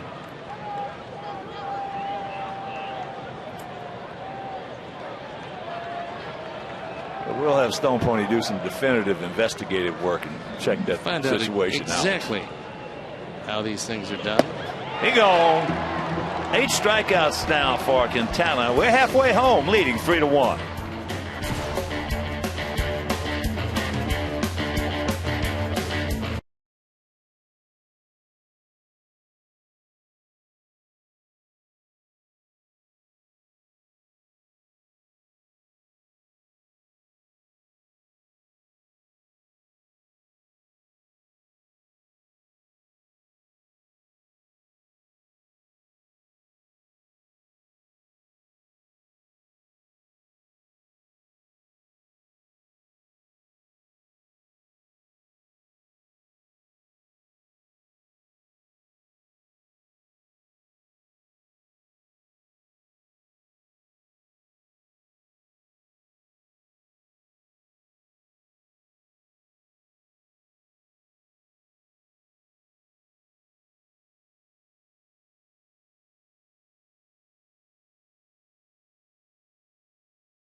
I'll tell you, we got a break last night. Didn't have a rain delay. Had a little rain in the last inning and a half. That was pretty amazing because it was rain all around last night. Yeah. And with Tampa Bay being the last time they were going to come in this year, the last thing you want to do is you have the last game they play in a series not official. Well, I think all of us were prepared to stay till 2 o'clock in the morning if it took it. They were going to have to. There's nothing they could do. That's right. So here's Simeon. Started off that 3-run third with a solid single in the hole between third and short. And John Walker, our producer, just did a little research on his own and came up with a story back in 2004 on the scheduling. It's Castellanos on the short hop. That's out number 1. And it said that there was indeed a couple who was doing it up until 2004. And then it said they no longer were going to be doing it. And this small company took it over. But he didn't say, or he couldn't find out if they were still doing it. If they are, then they're doing a bad job. Well, it was the Stevensons. And then they might have been sent down to the minor leagues to schedule. You never know. Here's Adam. Adam fly deep to left and then hit a double, RBI double, knocking in Simeon. And he also scored in the third.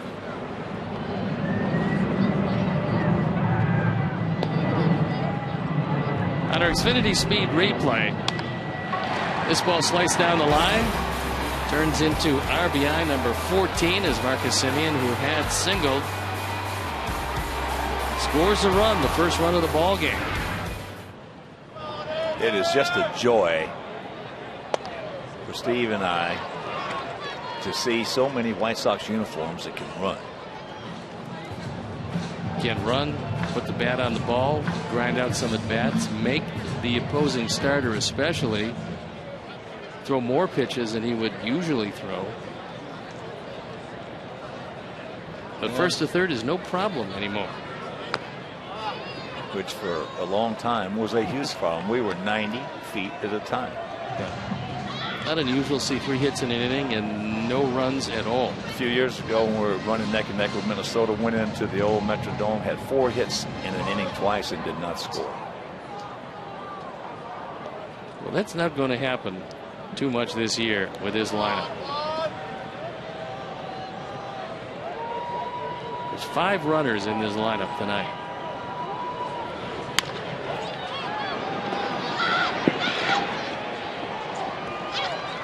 So that is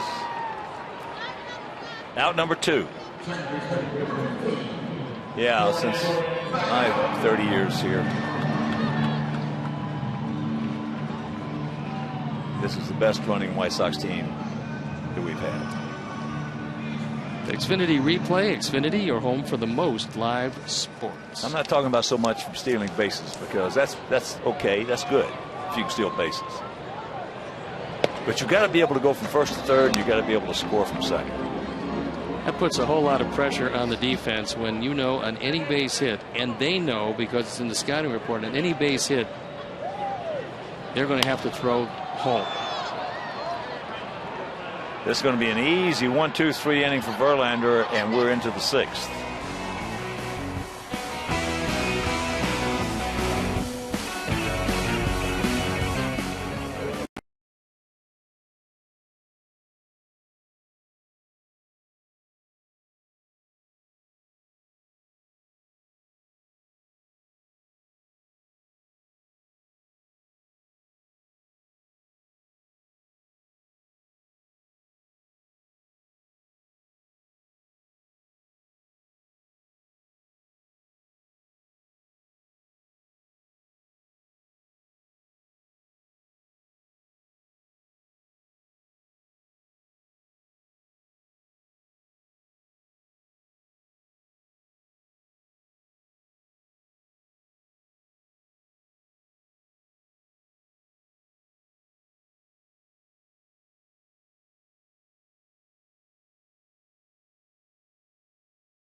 Davis, Kinsler, and Cabrera to face our Quintana. Fakes the bunt, takes the ball. After 2 strikeouts, you start to think that maybe your legs are your best asset. But that one almost hit him.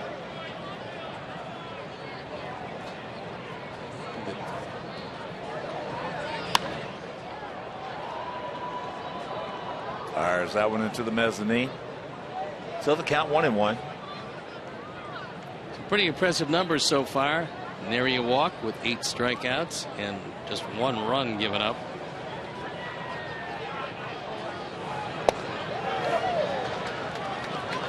One and 2 the count. Oakland touching up Texas 9-1. That was Martin Perez started that ball game for the Rangers. First time he has got lit up. He gone. He got the hat trick. He's used that high fastball to a lot of hitters, but especially to Davis. He just throws it right by him, and that's a very late swing.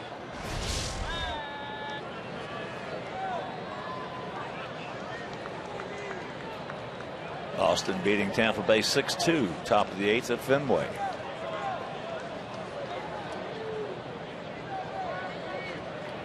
Bottom of the 8th in the Bronx, 6-2 Seattle. Robinson Cano, his first game back. One hopper by Kinsler. 2 down. This isn't just any ball club that Quintana is sawing through tonight. Average wise, this is the league's #1.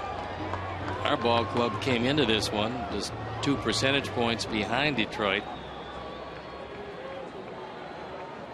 but outscoring them by a wide margin.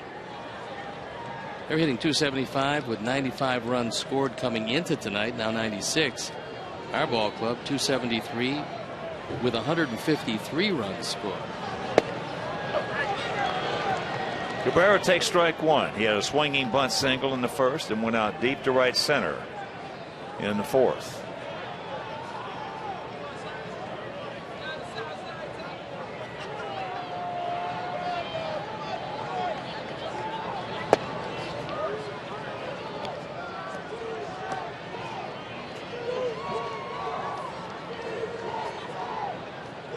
You guys ever peek back to see where the catcher might be setting up if he was outside? You kidding? No way. Not in those days? No, you do that. You didn't have enough helmets? They would activate your dental plan.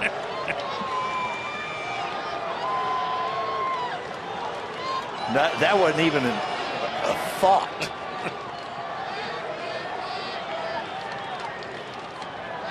Now I had guys in the on deck circle give me the location.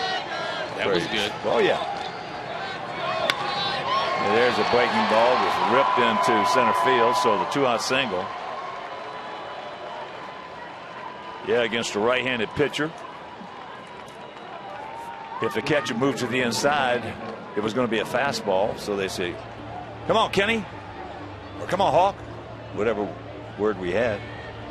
So I'd look fastball in. Yeah, right-hander to right-hander. If a catcher's sitting in, nowadays they occasionally throw that slider.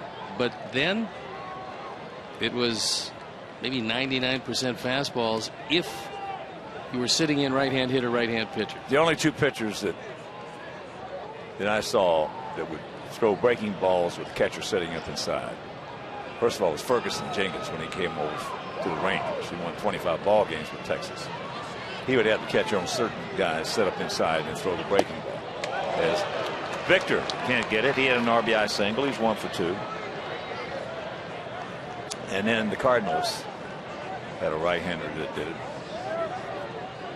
That would throw inside and also throw high breaking balls to left-handed hitters.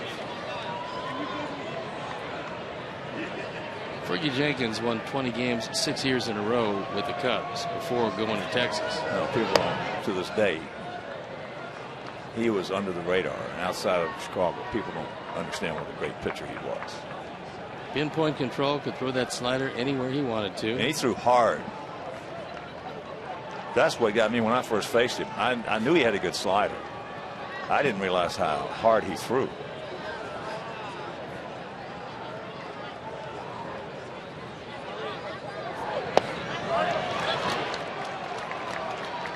One and two the count.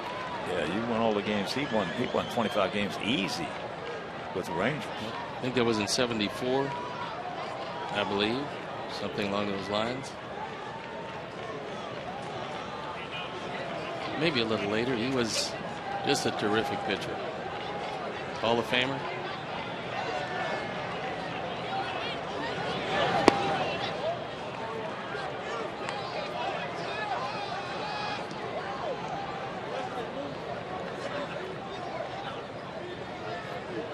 Two out, 2 balls, 2 strikes. Big inning right here for Quintana. Now field straight up, about equidistant.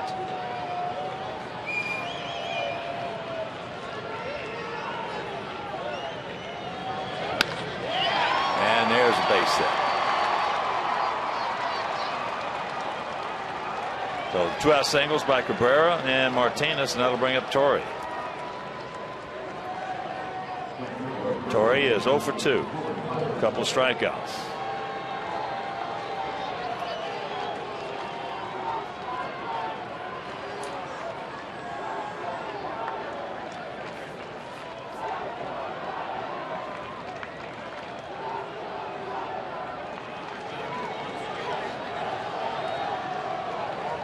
Not much speed on the bases for the Tigers.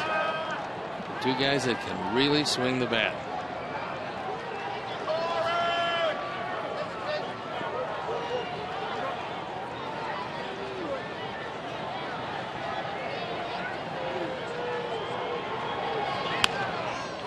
Shanks that one foul. Torrey in the last year of his 2-year free agent contract with the Tigers. They've got a decision to make.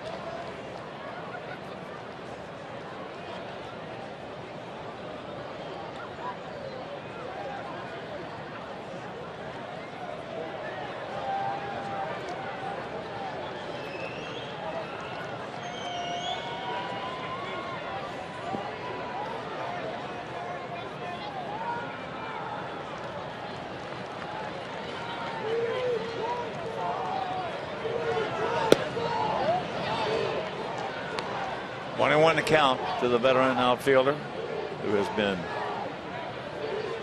in his career, he has been a winner. That's what he's done throughout his career. Runs batted in 1,239. And a lot of big runs. He was good 7th, 8th, and 9th inning.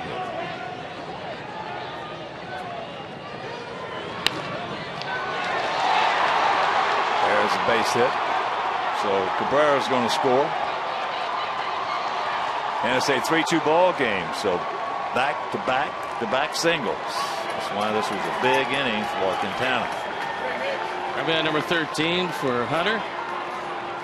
That'll bring Don Cooper out from the dugout for the first time. He got that ball. It was an off-speed pitch. He got it down and out over the plate.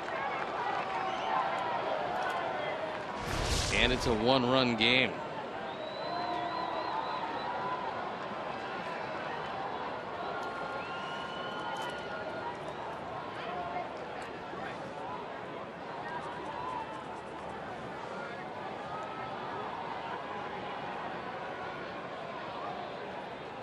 Nobody up in the pen.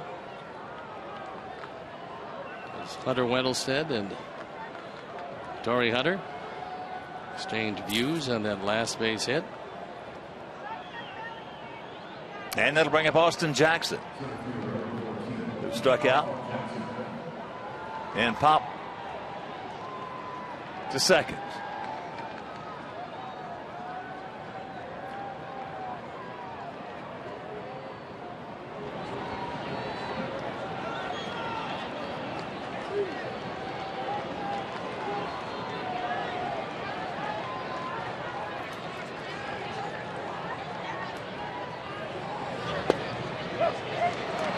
Takes a breaking ball strike. Cutter.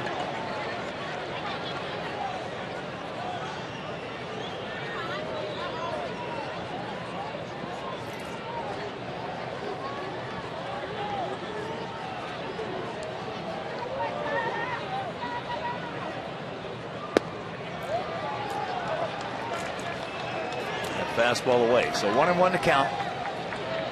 It's going to be pitch number 100 coming up.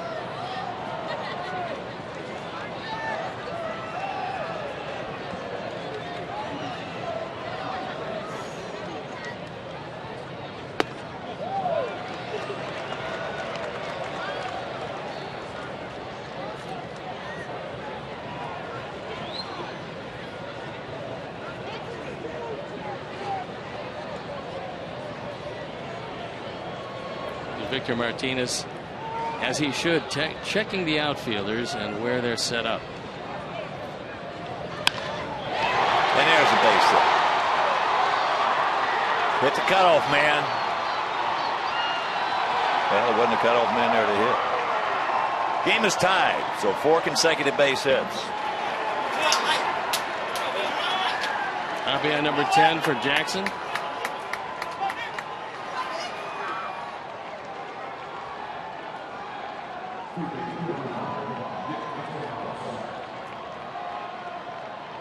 Looked like for the first time somebody up and throwing in the pen. That fastball up, out over the plate. And Jackson, who had handled well twice, ties it up.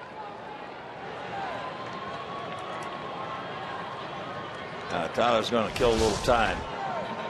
Now what happens, all this coming with 2 out, nobody on. You get the base hit by Cabrera, then all of a sudden Martinez gets the base hit. It breaks the aura. It breaks it to Quintana, and it breaks it to the Tiger hitters.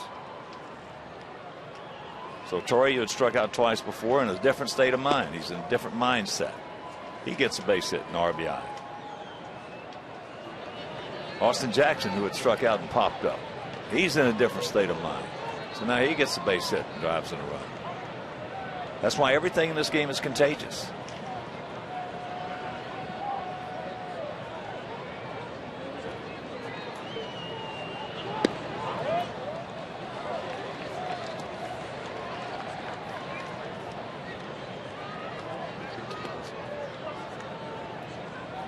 $3-8-0 for them, 3-5-0 for us.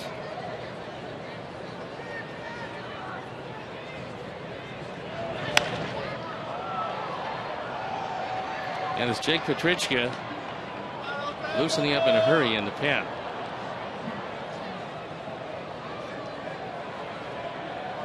Everything looked pretty good when Davis struck out and Kinsler grounded out. 4 straight singles later, and it's a brand new game.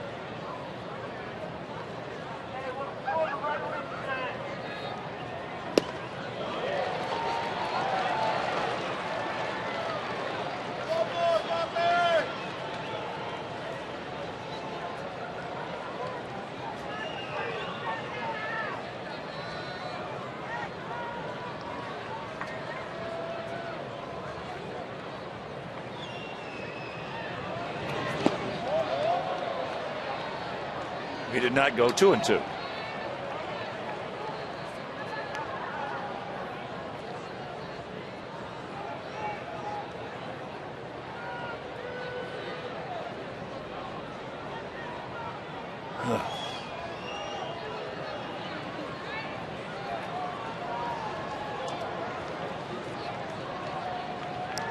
Big at bat right here.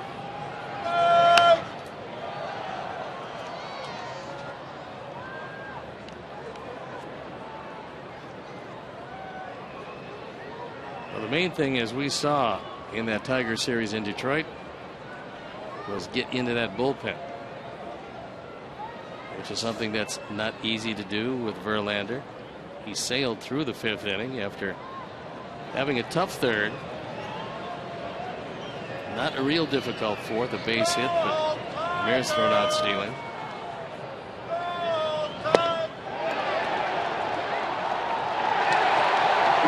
They gone.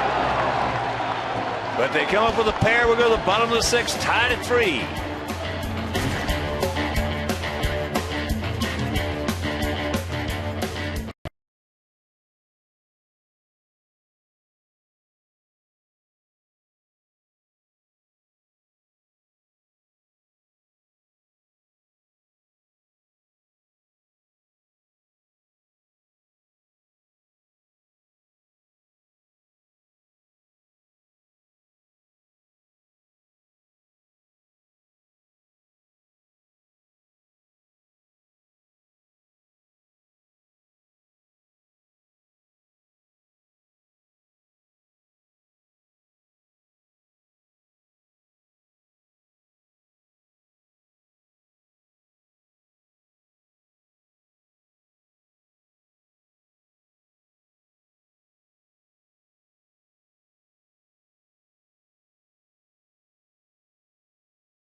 situation, 2 out, nobody on, then 4 consecutive base hits off Quintana. But Quintana's had the best stuff he's had all year. Yeah, terrific stuff coming out, and now you have to get back at Verlander. It's a 3-3 game. Verlander's had 1 tough inning, but hopefully the pitches will pile up, and we can eventually get into that much beleaguered Tiger pen. Abreu done. Viciado.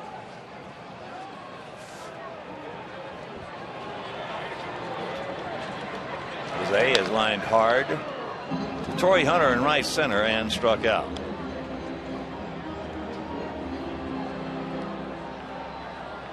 Verlander went inside with that last fastball, but took enough off that Jose was out in front of it.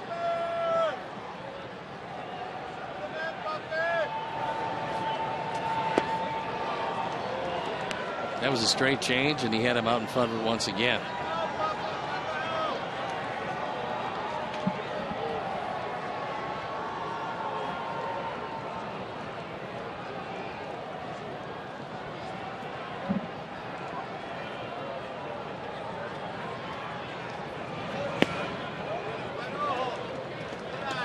One and 2 the count.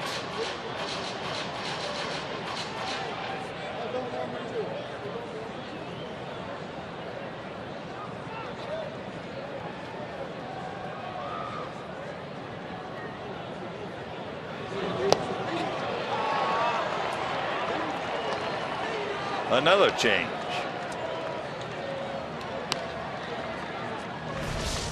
Only 2 strikeouts for Verlander.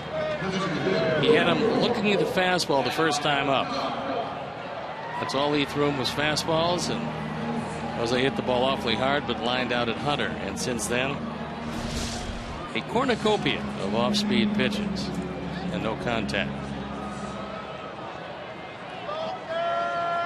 Adam 1 for 2, an RBI double.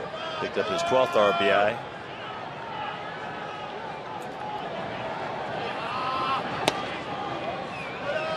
As he takes ball 1.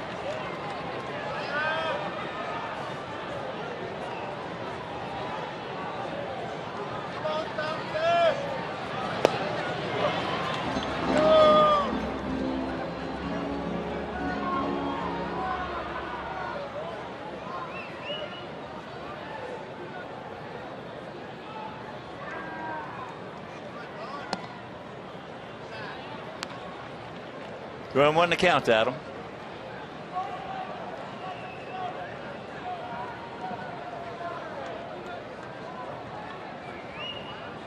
Castellanos well out there in short right field.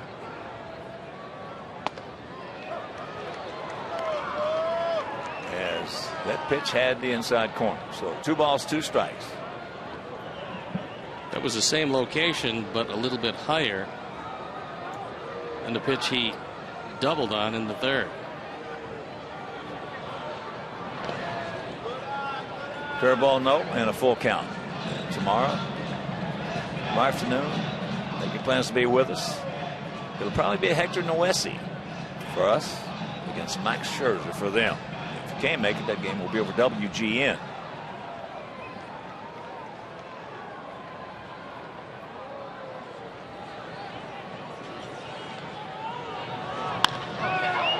Out and around it, and just a souvenir. Through a 3-2 straight change. Verlander, who's always been able to throw anything on any count, now starting to work in a lot of off-speed pitches. And hasn't reached back to get that good fastball yet.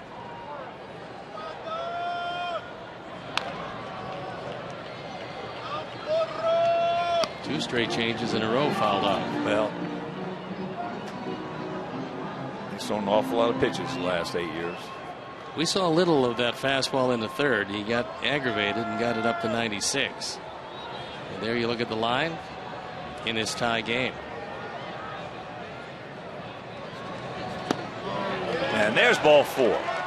That's a good at bat by Adam Dunn, checking a swing at the last minute.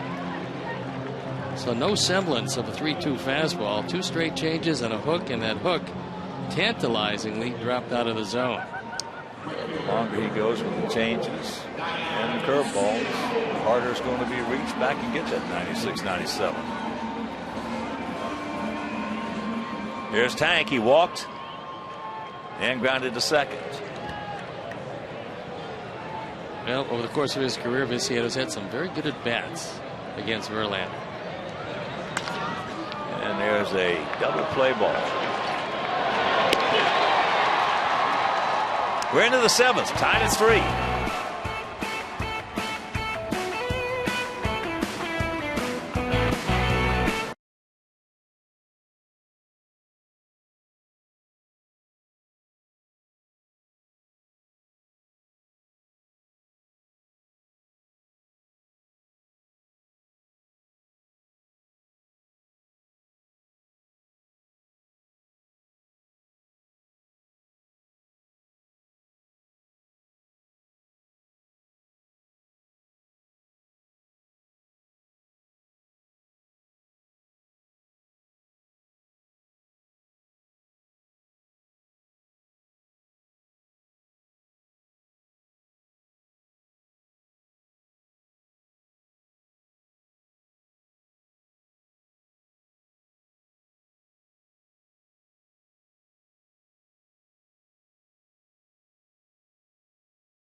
As Jake Petrichka comes on, takes over.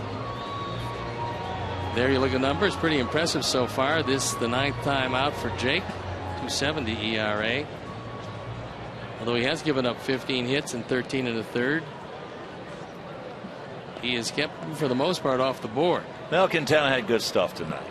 Gives up 3 runs in 6 innings, 8 hits, no walks, and 10 strikeouts.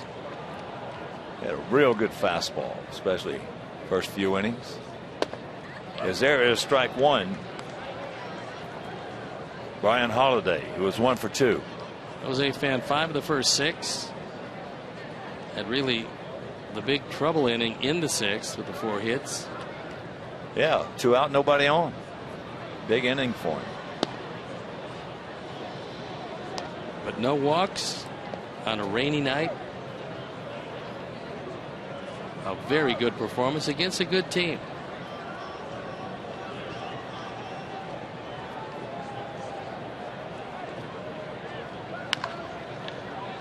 One hopper. 1 out. And parents, the White Sox baseball camps are open to boys and girls ages 5 to 12 and will be in over 60 communities. So every camper gets an exclusive tour of the United Center to meet a former or current Bulls player or coach. White Sox summer camps are sponsored by The Score 670, Beggar's Pizza, Comcast Sportsnet, Sun Times Media, and Athletico. So call 630-PLAY-BALL or visit BullSoxAcademy.com. I'll tell you where a camp near you is. There's a strike. Danny Worth, who was 0 for 2.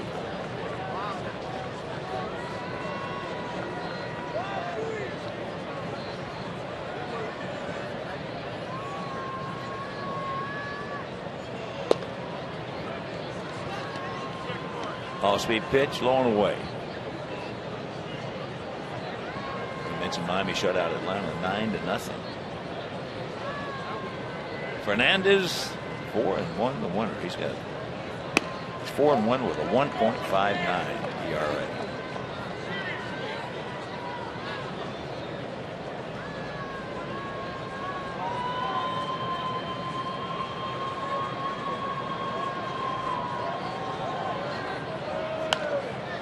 Ate him up. 2-2 the count. And the Brew Crew 19-7 coming into today. They lead the Cardinals 4-3, bottom of the 7th in St. Louis.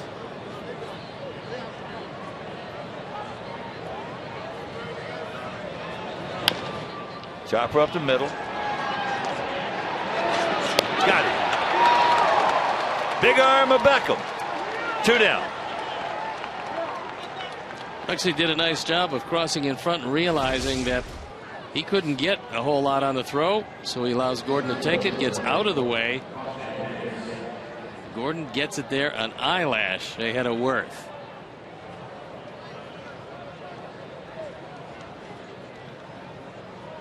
That'll bring up the left fielder, Rajai Davis, who was 0 for 3 with 3 strikeouts. Coming into tonight's action against Quintana, he was 8 for 17. Not deceiving as he takes strike 1.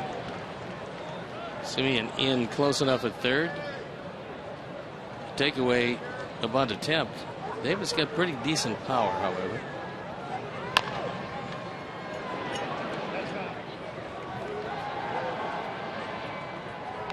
Tie game. Very good man to keep off base. 8 for 10 in stolen bases this year. Yeah, if you're a right-hander and he gets on, he's going to be running.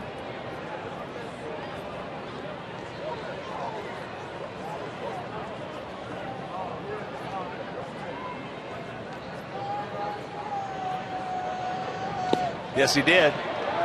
He gone. Nice inning for Jake Meister. 7th inning stretch. We're tied at 3.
There are the numbers. 3-8-0 for them, 3-5-0 for us. They have stranded 4. We have stranded but 2. So for us here in the bottom of the 7th, it'll be Ramirez, Diaz, and Flowers to face the big right-hander, Justin Verlander. Verlander, who routinely goes up over 120, is not yet at the 100 mark as he faces the bottom part of the order here in the 7th. Alexei 1 for 2, a beautiful bunt single. That was leading off the 4th inning. Castellanos will not be backing up on this play.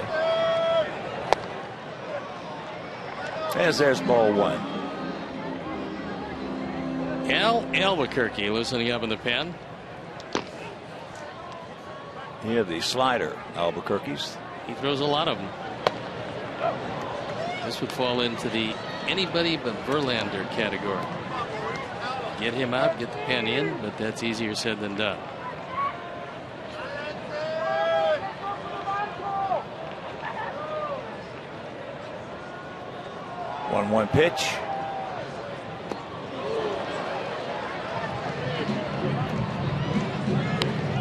This is last few innings are about as much as you're going to see Justin Verlander, which you could put him in the finesser category. After that third, he has not gone back to the big fastball, although we'll see a fastball here.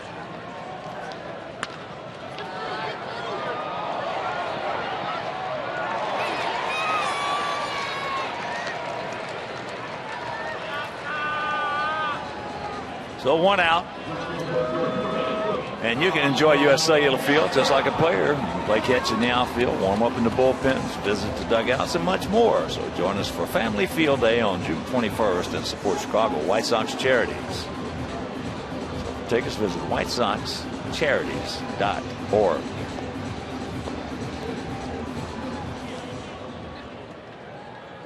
Piazza.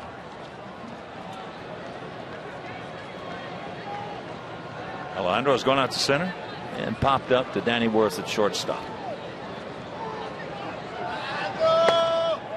Alejandro took a peek down to look at Castellanos, and he could hardly get any closer. He's well in on the grass and coming in with the pitch. This will be pitch number 100.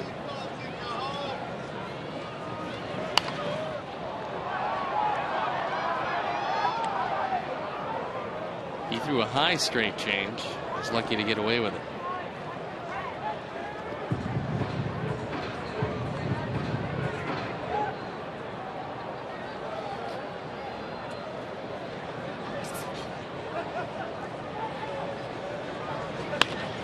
There's a fair ball down into the corner. Well, now he's going to give it a go. The throw. Save! Yes! Good relay by Kinsler. He put the ball right on the money. But Alejandro, even though it seemed the ball beat him, he was able to get in under the tag.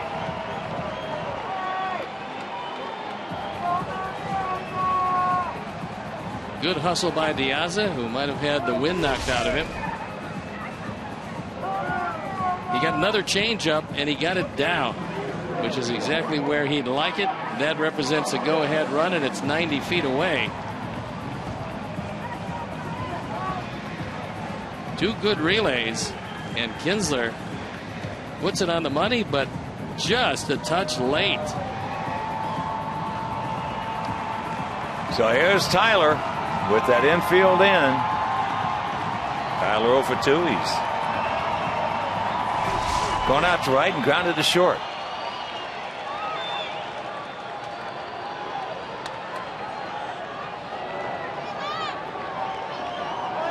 All right, big guy. Just don't turn the head of the bat over. And no big arms in the outfield.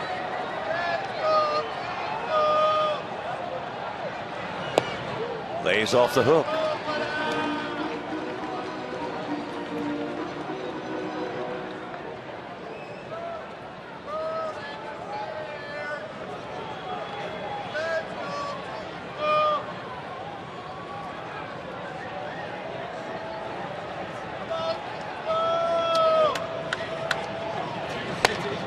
And he's got the catbird seat at 2-0. That fastball at 94. Verlander realizes that he might be coming to the end of this outing one way or the other, and he's reaching back, and whatever he's got, he's going to show it to Tyler. But Alejandro has got to come down the line, because anything in the dirt, if it gets away, you got to score.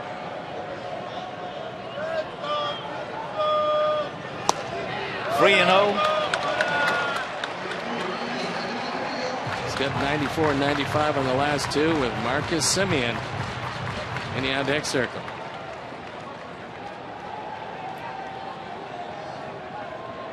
Well, it's a blue plate special here with a man on third, infield in. For a 3-0 green light. 3-0 green light. Yeah. He did not go in this ball 4.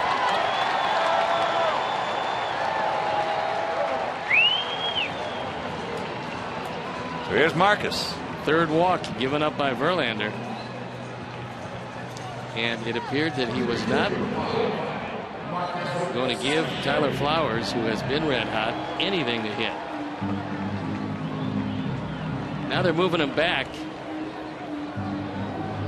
And then just as they move back, well, they'll settle about halfway.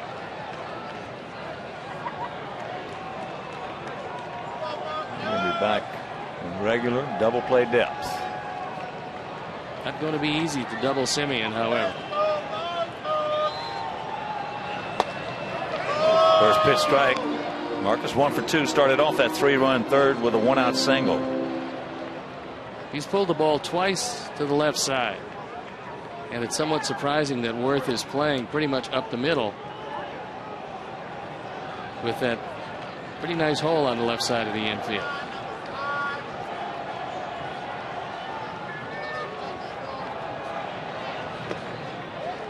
That curveball, a big one, misses low. So 1-1 to count.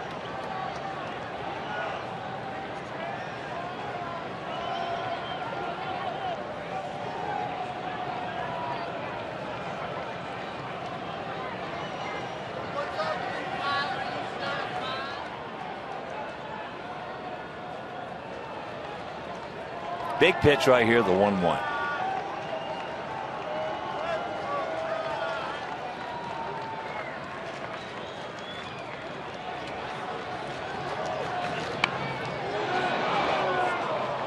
It was a suicide.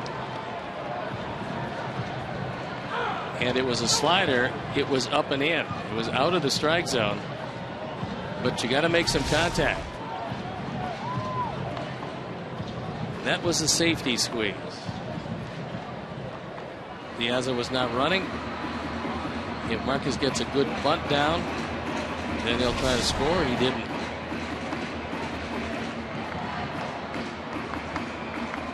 So Ausmus is going to go out to clarify things.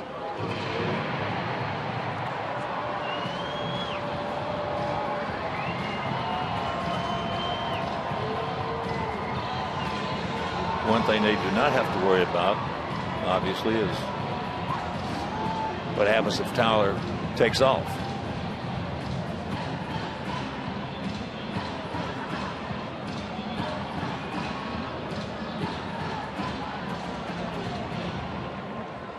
One out, 1-2 to count.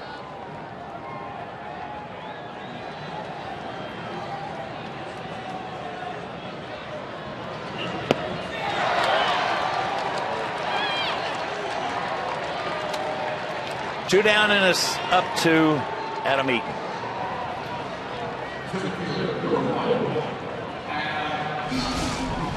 He went to the hard slider, and he got it. 86 miles an hour out of the zone. Adam, 1 for 3. That RBI double and a run scored. Castellanos in on the grass at third. Outfield. Swung around slightly to the left. And he takes a changeup for a strike.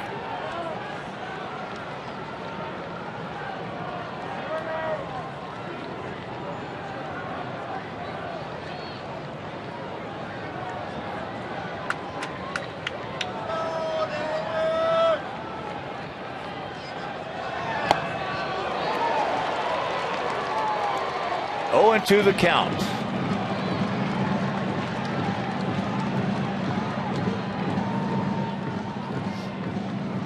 Now Holiday is going through his set of signs just in case Tyler does take off.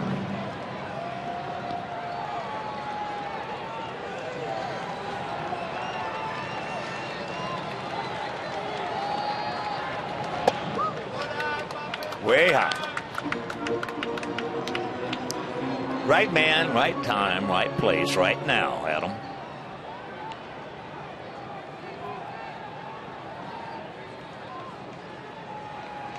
Hit a high chopper and run like hell. Be a nice idea.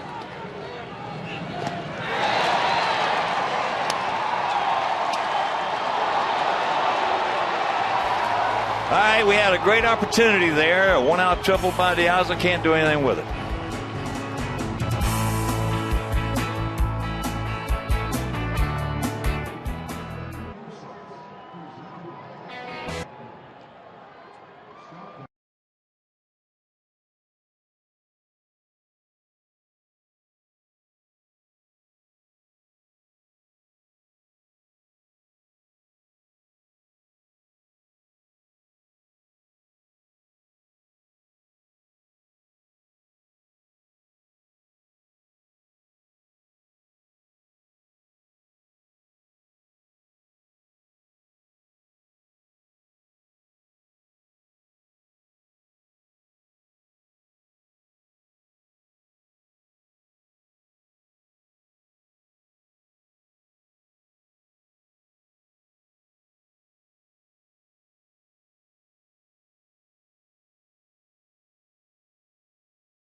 Quintana went 6, 10 strikeouts, no walks. His highlight, Verlander was in some trouble, 7 innings, 3 walks, 4 strikeouts, but he was at his best when he had to be with a tying run at third.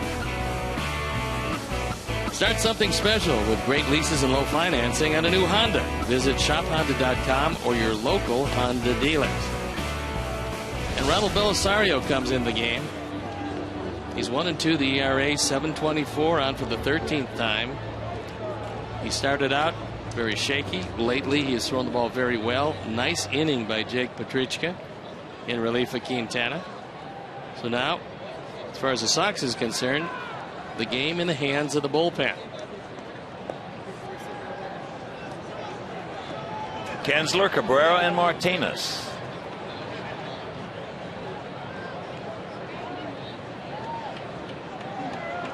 Tiger bullpen up and going. Kinsler is 1 for 3 with a run scored.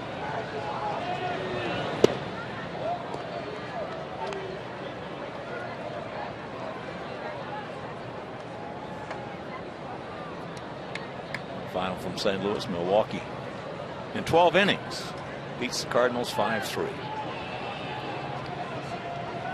It's Jabba Chamberlain throwing in the pen. Yes, he did.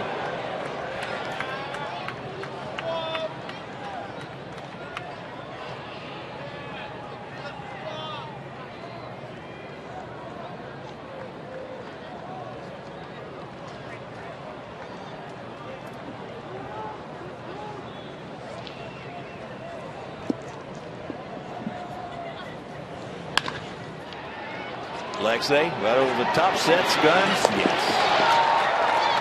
Mears has a big arm at shortstop when he chooses to turn it loose. Yeah, when he sets like that. He went into the hole, and Kinsler can run. This is a big out in front of the bangers in the middle, and Alexei just fires and guns him down. Yeah, correction on Milwaukee. They're tied at 4 with St. Louis, 8th inning. Yeah, big out right here.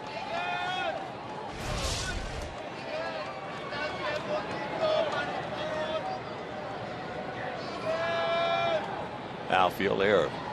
Deep and straight up, spread out.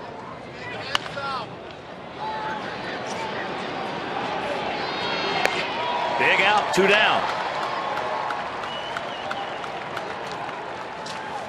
And Sox fans, a reminder, MLB TV Premium is celebrating 12 years, so watch every out-of-market game streamed live online or on the go in True HD. MLB.TV Premium includes a free at-bat 14 subscription allowing you to watch live baseball on over 400 mobile and connected devices.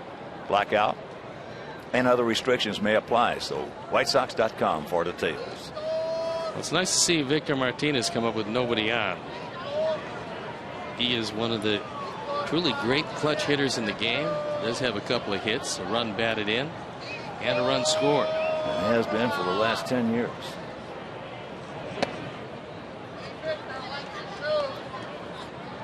Two for 3 tonight with an RBI, and that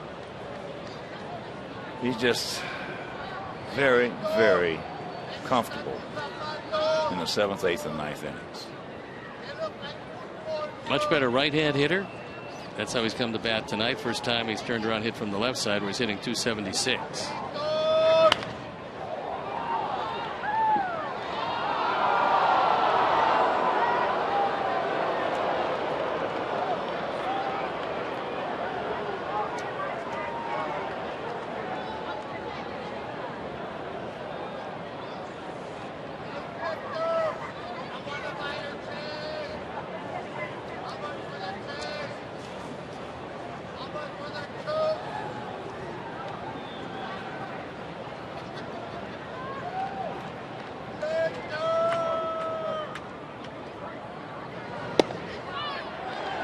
There's a strike and the count 1-2.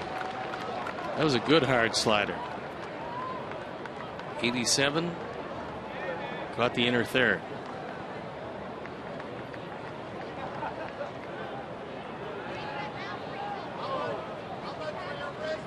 Going right underneath his hands.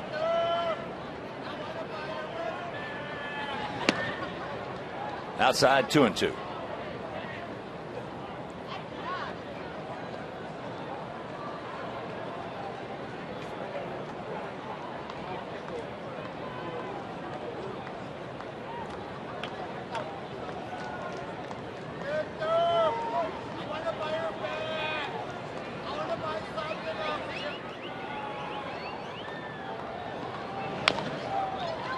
That's going to be foul. Right down to Omar, who has picked a lot of those ground balls in the course of his illustrious career.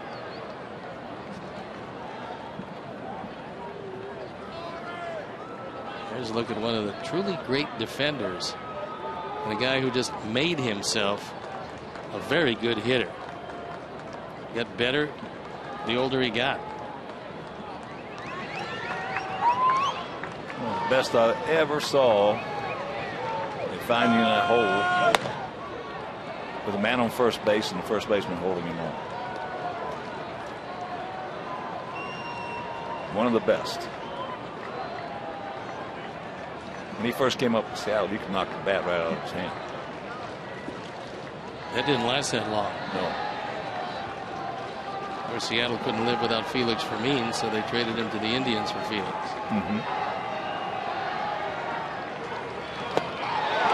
He gone. Beautiful inning for Belisario.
Your SAP audio setting provided by 97.5 FM ESPN Deportes, Chicago's first and only Spanish language sports radio station.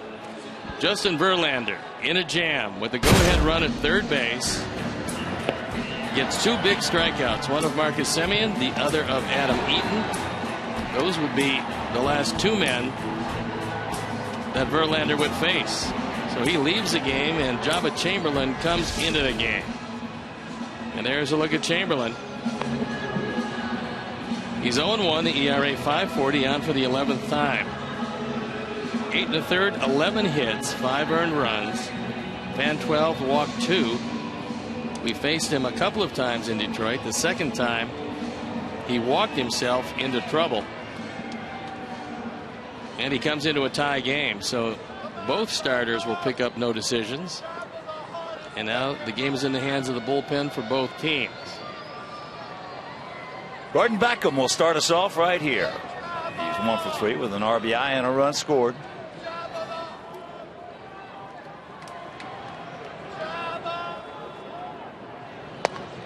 Takes first pitch strike. That one at 94.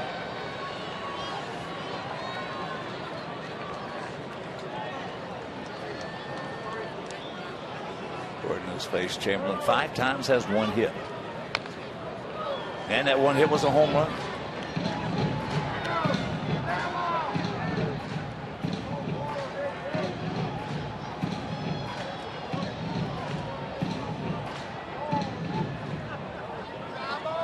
think Abreu is going to be pretty happy not to be facing that off-speed pitch of Justin Verlander, and he's in the on-deck circle.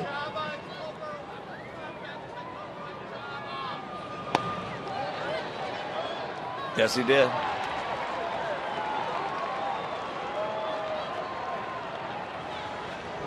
So 1 out.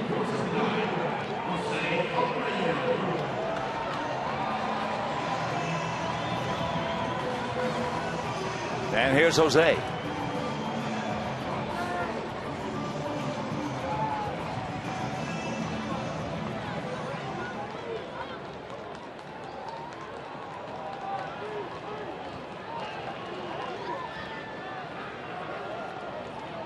Outfield really spread out.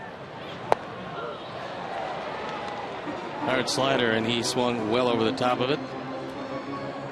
They're probably a few steps deeper than they normally would be. Trying to take away the alleys and a potential of a 2-base hit.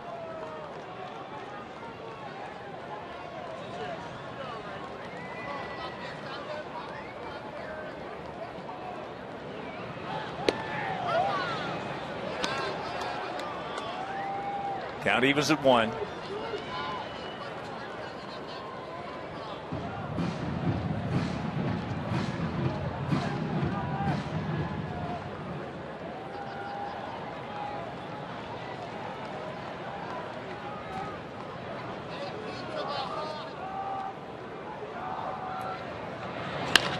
There's a base hit. Get through. Get through. He's making the turn. Here's the throw. Safe. Joba Chamberlain shook off the fastball away to get to the slider. And it was a good slider. It was low and away, even with the outfield deep. Jose ran it into a double. So he waits back and hits the ball hard enough through the wet grass. And then thinking double all the way, outruns the arm of Austin Jackson.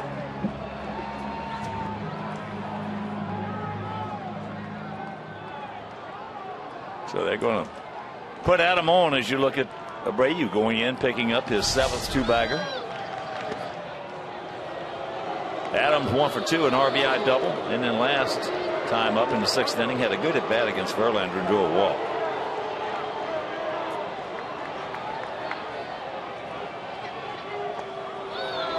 Viciedo on deck. And the Tiger bullpen up and going once again.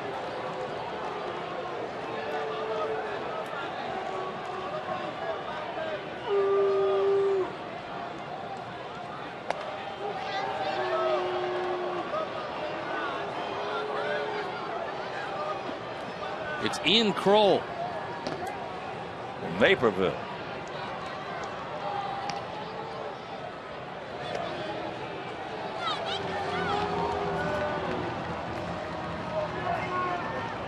So now 1 out, 2 on. Here comes Tank. He has faced Chamberlain twice and he has 2 hits.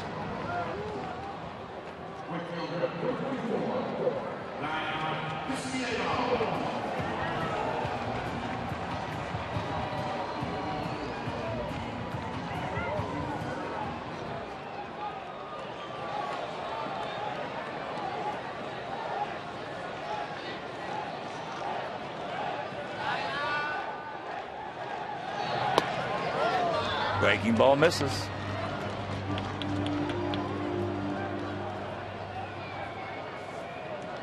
Jackson is shading over toward right center field. The big gap in left center.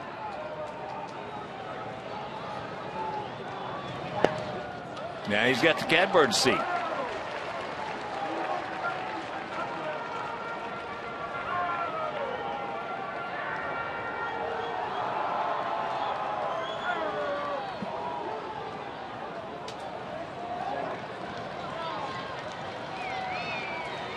Don't help him out. It's the only man really man. And light him up. That's up high, attaboy.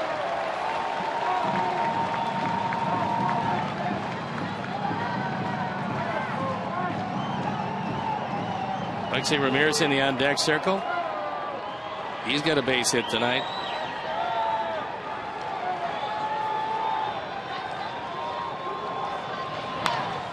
Turned him loose. He turned it loose and just underneath it.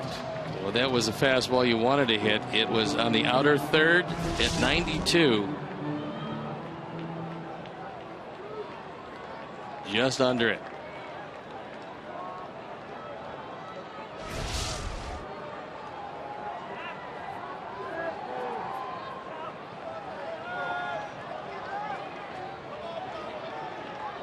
Right here, Tank.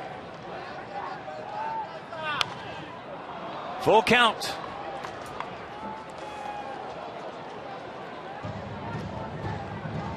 Well, these guys today just will not give in. He loves his slider and threw it 3-1. Put it close enough. It was debatable whether it would be called or not. Became a moot point when he swung at it, but no, he didn't give up. He didn't give in. Payoff. Close pitch, and it goes Chamberlain's way, so 2 down. They'll behind 3-0. And that one actually was further outside than the preceding slider. He thought he had seen ball 4, but Mike DeMuro gets a deciding vote.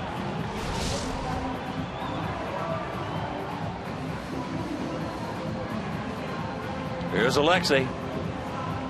He's 1 for 3.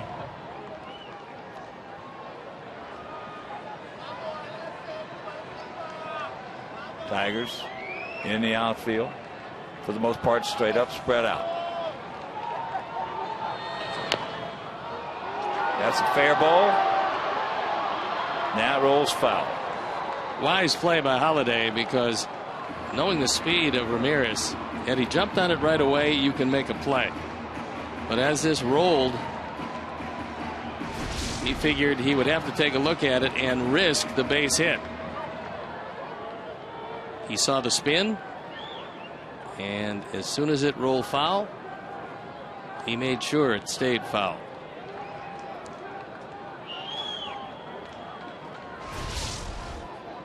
Nothing in 1 to count to Ramirez.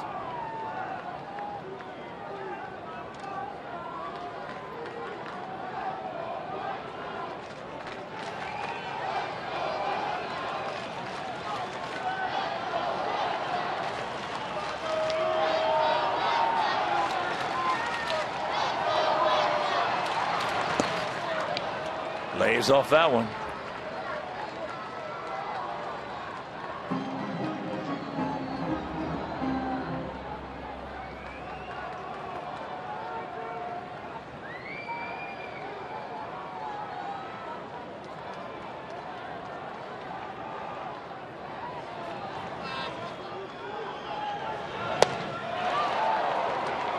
Big hack, no contact, on the count 1-2.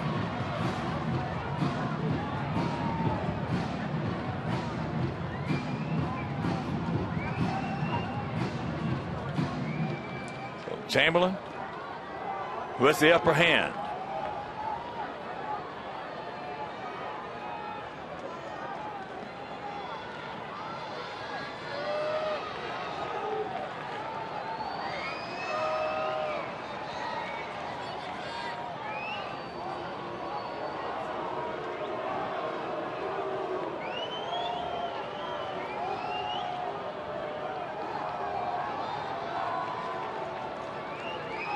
Three runs, 8 hits, no errors for their guys. 3 runs, 7 hits, no errors for our guys here in the bottom of the 8th inning. Just getting home. We had a 21-minute rain delay earlier. They've been very fortunate not to have more. Softly hit. Kinsler goes to second. So for the 2nd inning in a row, we have an opportunity. Can't do anything with it, and we are tied going to the 9th.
On Thursday, May 1st from 6 to 8 p.m. Guests will receive a photograph and commemorative autograph card.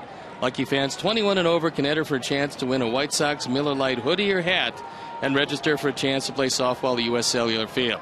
Brought to you by Miller Lite, the original light beer, an official beer of your Chicago White Sox. Top of the ninth inning and a 3-3 tie. Torrey Hunter against Ronald Belisario. First pitch strike. Torrey 1 for 3, but it was a big one, an RBI single back in the 6th inning when they scored a pair to tie it at 3. We led it 3-0 after 3. Then they scored 1 in the 4th and 2 in the 6th.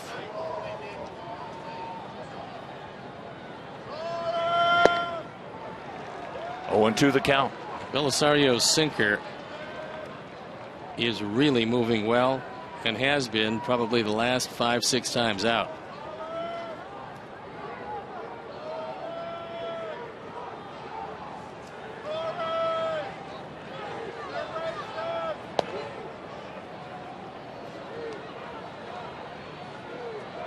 One ball, 2 strikes to Torrey Hunter.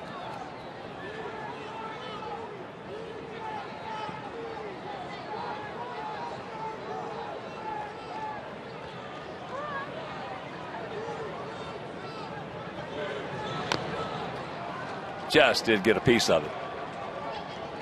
That one hung inside, and Torrey double clutched and at the last minute realized it was going to be strike 3. So that was an emergency hack. Yes, it was. He was lucky to stay alive.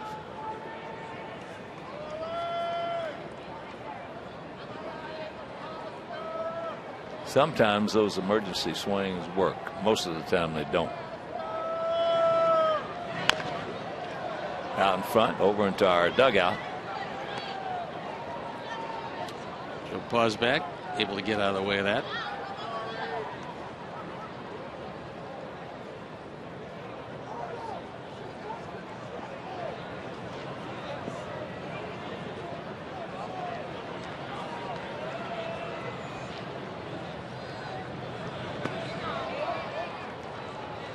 A little bit low.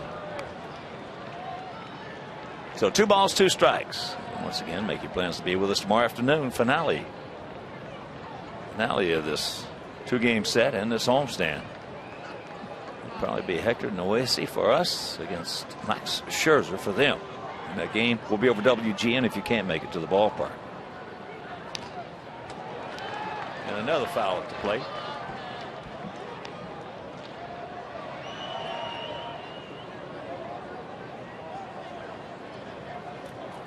Off day on Thursday. And it's on to Cleveland.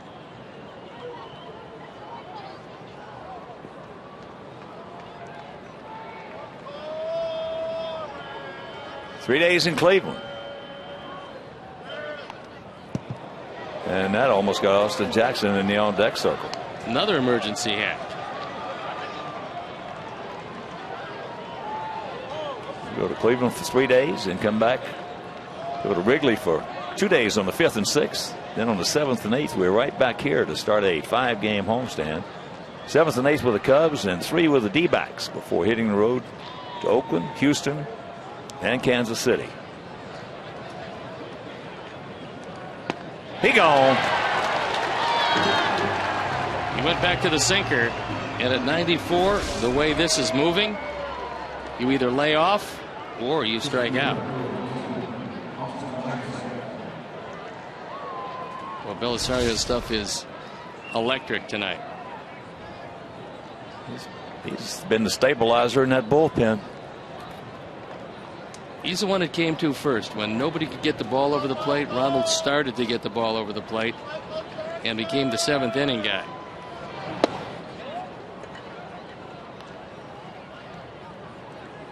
If the Tigers don't score, we're going to see Al Albuquerque. If they do, well, it'll be the big man, Joe Nathan.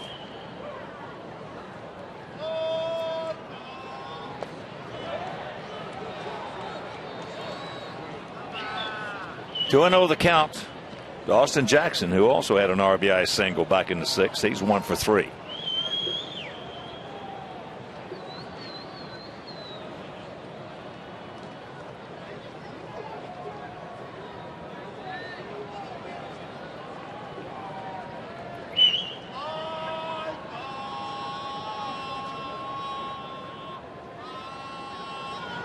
There's the strike.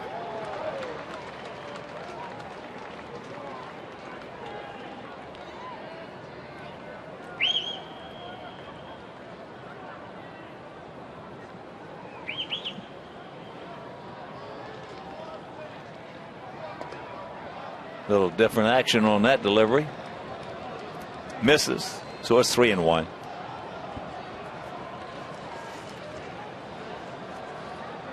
Castellanos in the on-deck circle.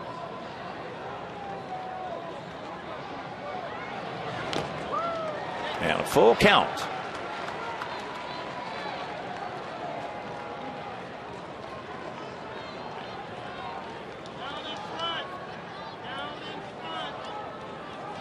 Jackson, one of their fastest men, and yet he is not all that aggressive on the base path. Just 2 of 3 in stolen bases, but still a man you'd like to keep off base.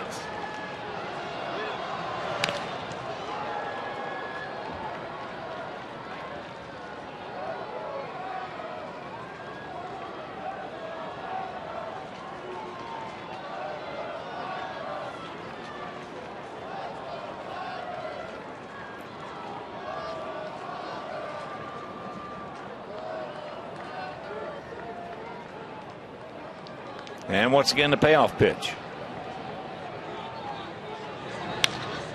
That ball hit high and deep into right field. Tank is there. Drops the ball. So Jackson into third. That has got to be E9. That's a ball you have to have.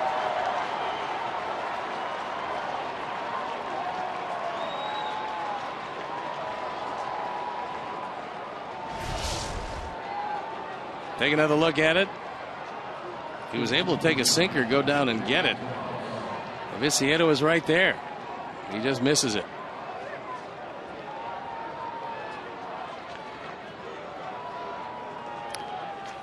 So now with 1 out, the man at third base, Austin Jackson, and it is an error, as it should be.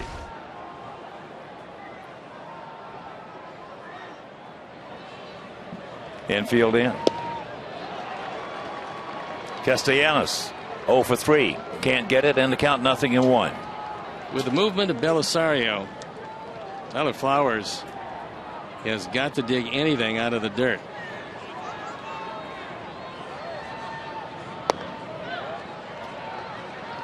Close pitch, didn't get it.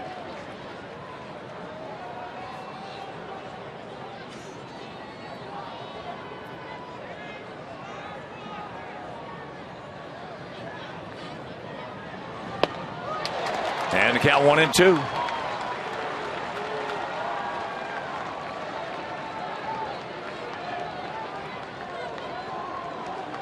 They got Don Kelly, left-hand hitter, on their bench.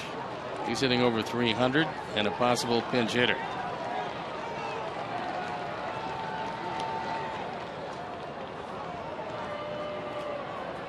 So with the infield in at all 4 positions, and the go-ahead run 90 feet away, Brad Ausmus giving his set of signs.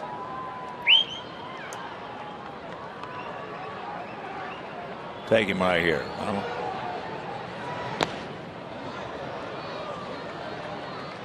Blocked nicely by Flowers.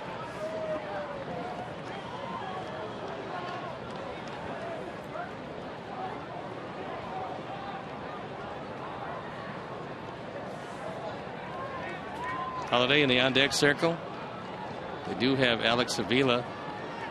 He's their number 1 catcher.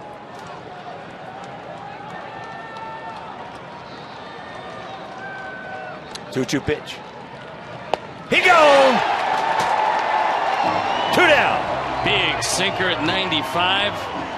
And for the 3rd time tonight, Castellanos is down on strikes. This ball just explodes downward. And Holiday will hit for himself. 14 strikeouts for Sox pitching. Just tuning in, Quintana had 10 in 6 innings. 1 for Petrichka. And that is the 3rd strikeout for Belisario. So Holiday is 1 for 3. Can't let up.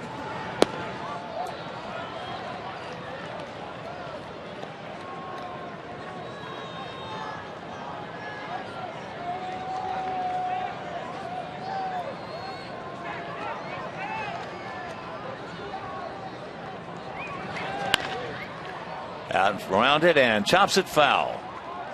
The count evens at 1. For our guys in the bottom of the ninth, it'll be Diaza, Flowers, and Simeon, scheduled hitters.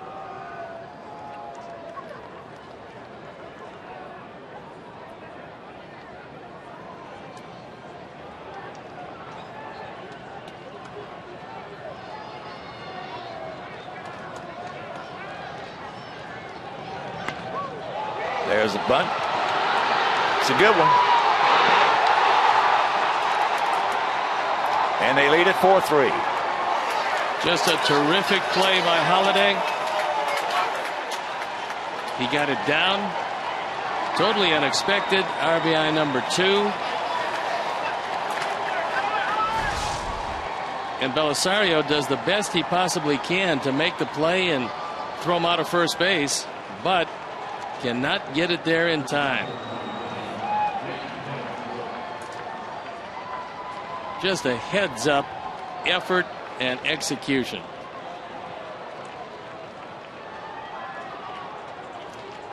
And maybe that's what Brad Ausmus had all in his mind all along.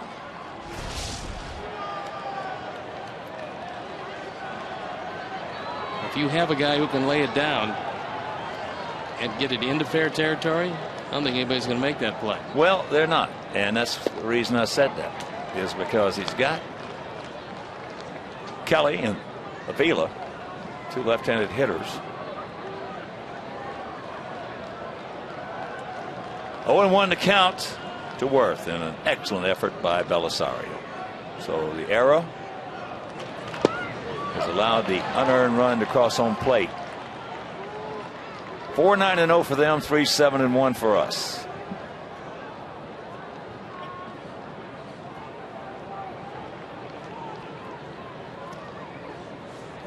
Not only was it a good bunt, it was a perfect bunt.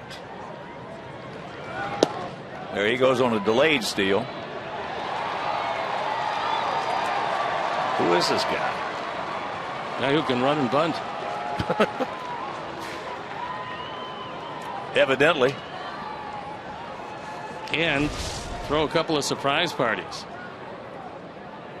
Holiday with his first steal of the year. And the first steal of his career.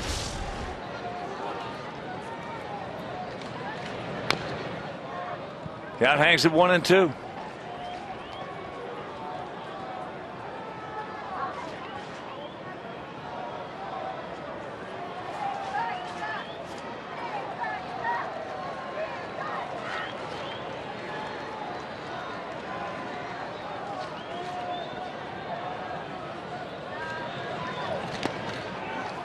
From a baseball standpoint, that is a beautiful play with the bunt and then the delayed steal. From our standpoint, it sucks.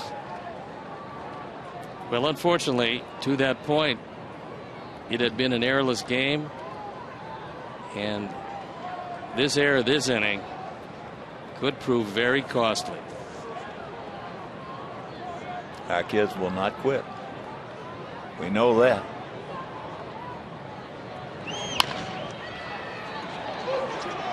Simeon. But the error, the perfect bunt by Holiday. We'll go to the bottom of the ninth, trailing 4-3.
third with Viciedo.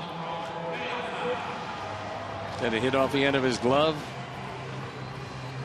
At this point, not much you can do except come back offensively and score a couple of runs off their closer, Joe Nathan, as he comes into this one.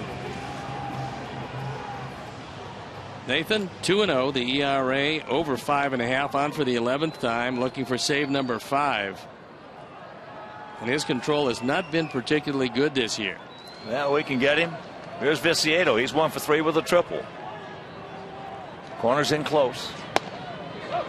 At Yazza. Yazza with that triple with 1 out in the 7th inning. We could not get him in. Outfield straight up, spread out. Very quickly, Alejandro in the hole, 0-2. Flowers on deck.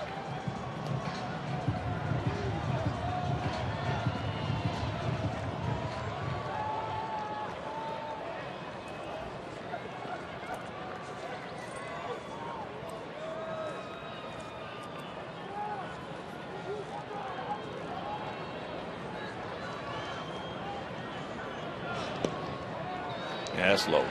Don't help him out. Alejandro. Tigers knew that they needed a closer. They knew that Joe Nathan's stuff was not near as good as it has been in the past, but they also knew that there was nothing he was afraid of, and whatever he had you would see on a nightly basis. So they made a commitment to him and put him at the back end of the pen.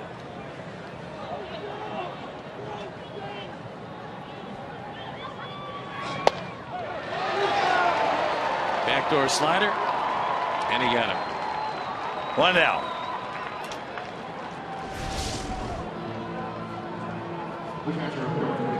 This one shaves off the outside corner, just a perfect pitch.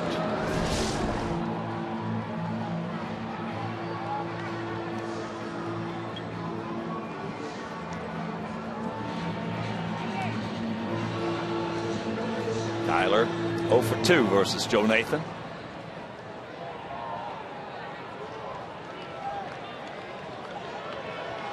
First rule in baseball, you've got to catch the ball. Got to catch the ball.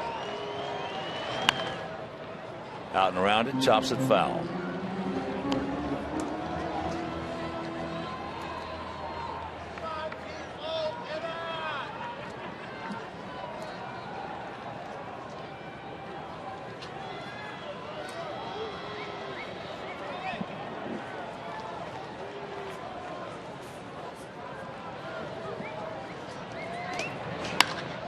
That ball hit high and deep. Stretch.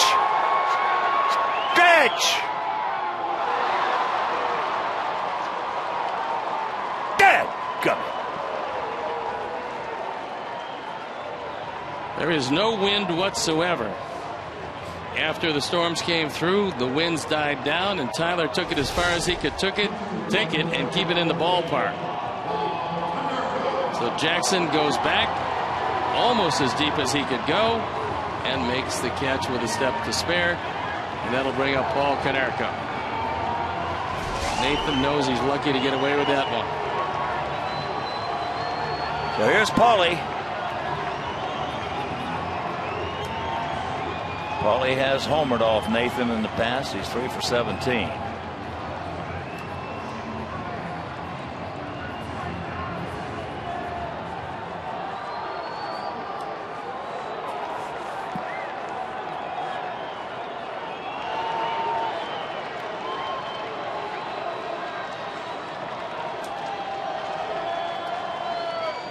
Outfield straight up, spread out. 2 out, bottom of the 9th. And we trail it 4-3.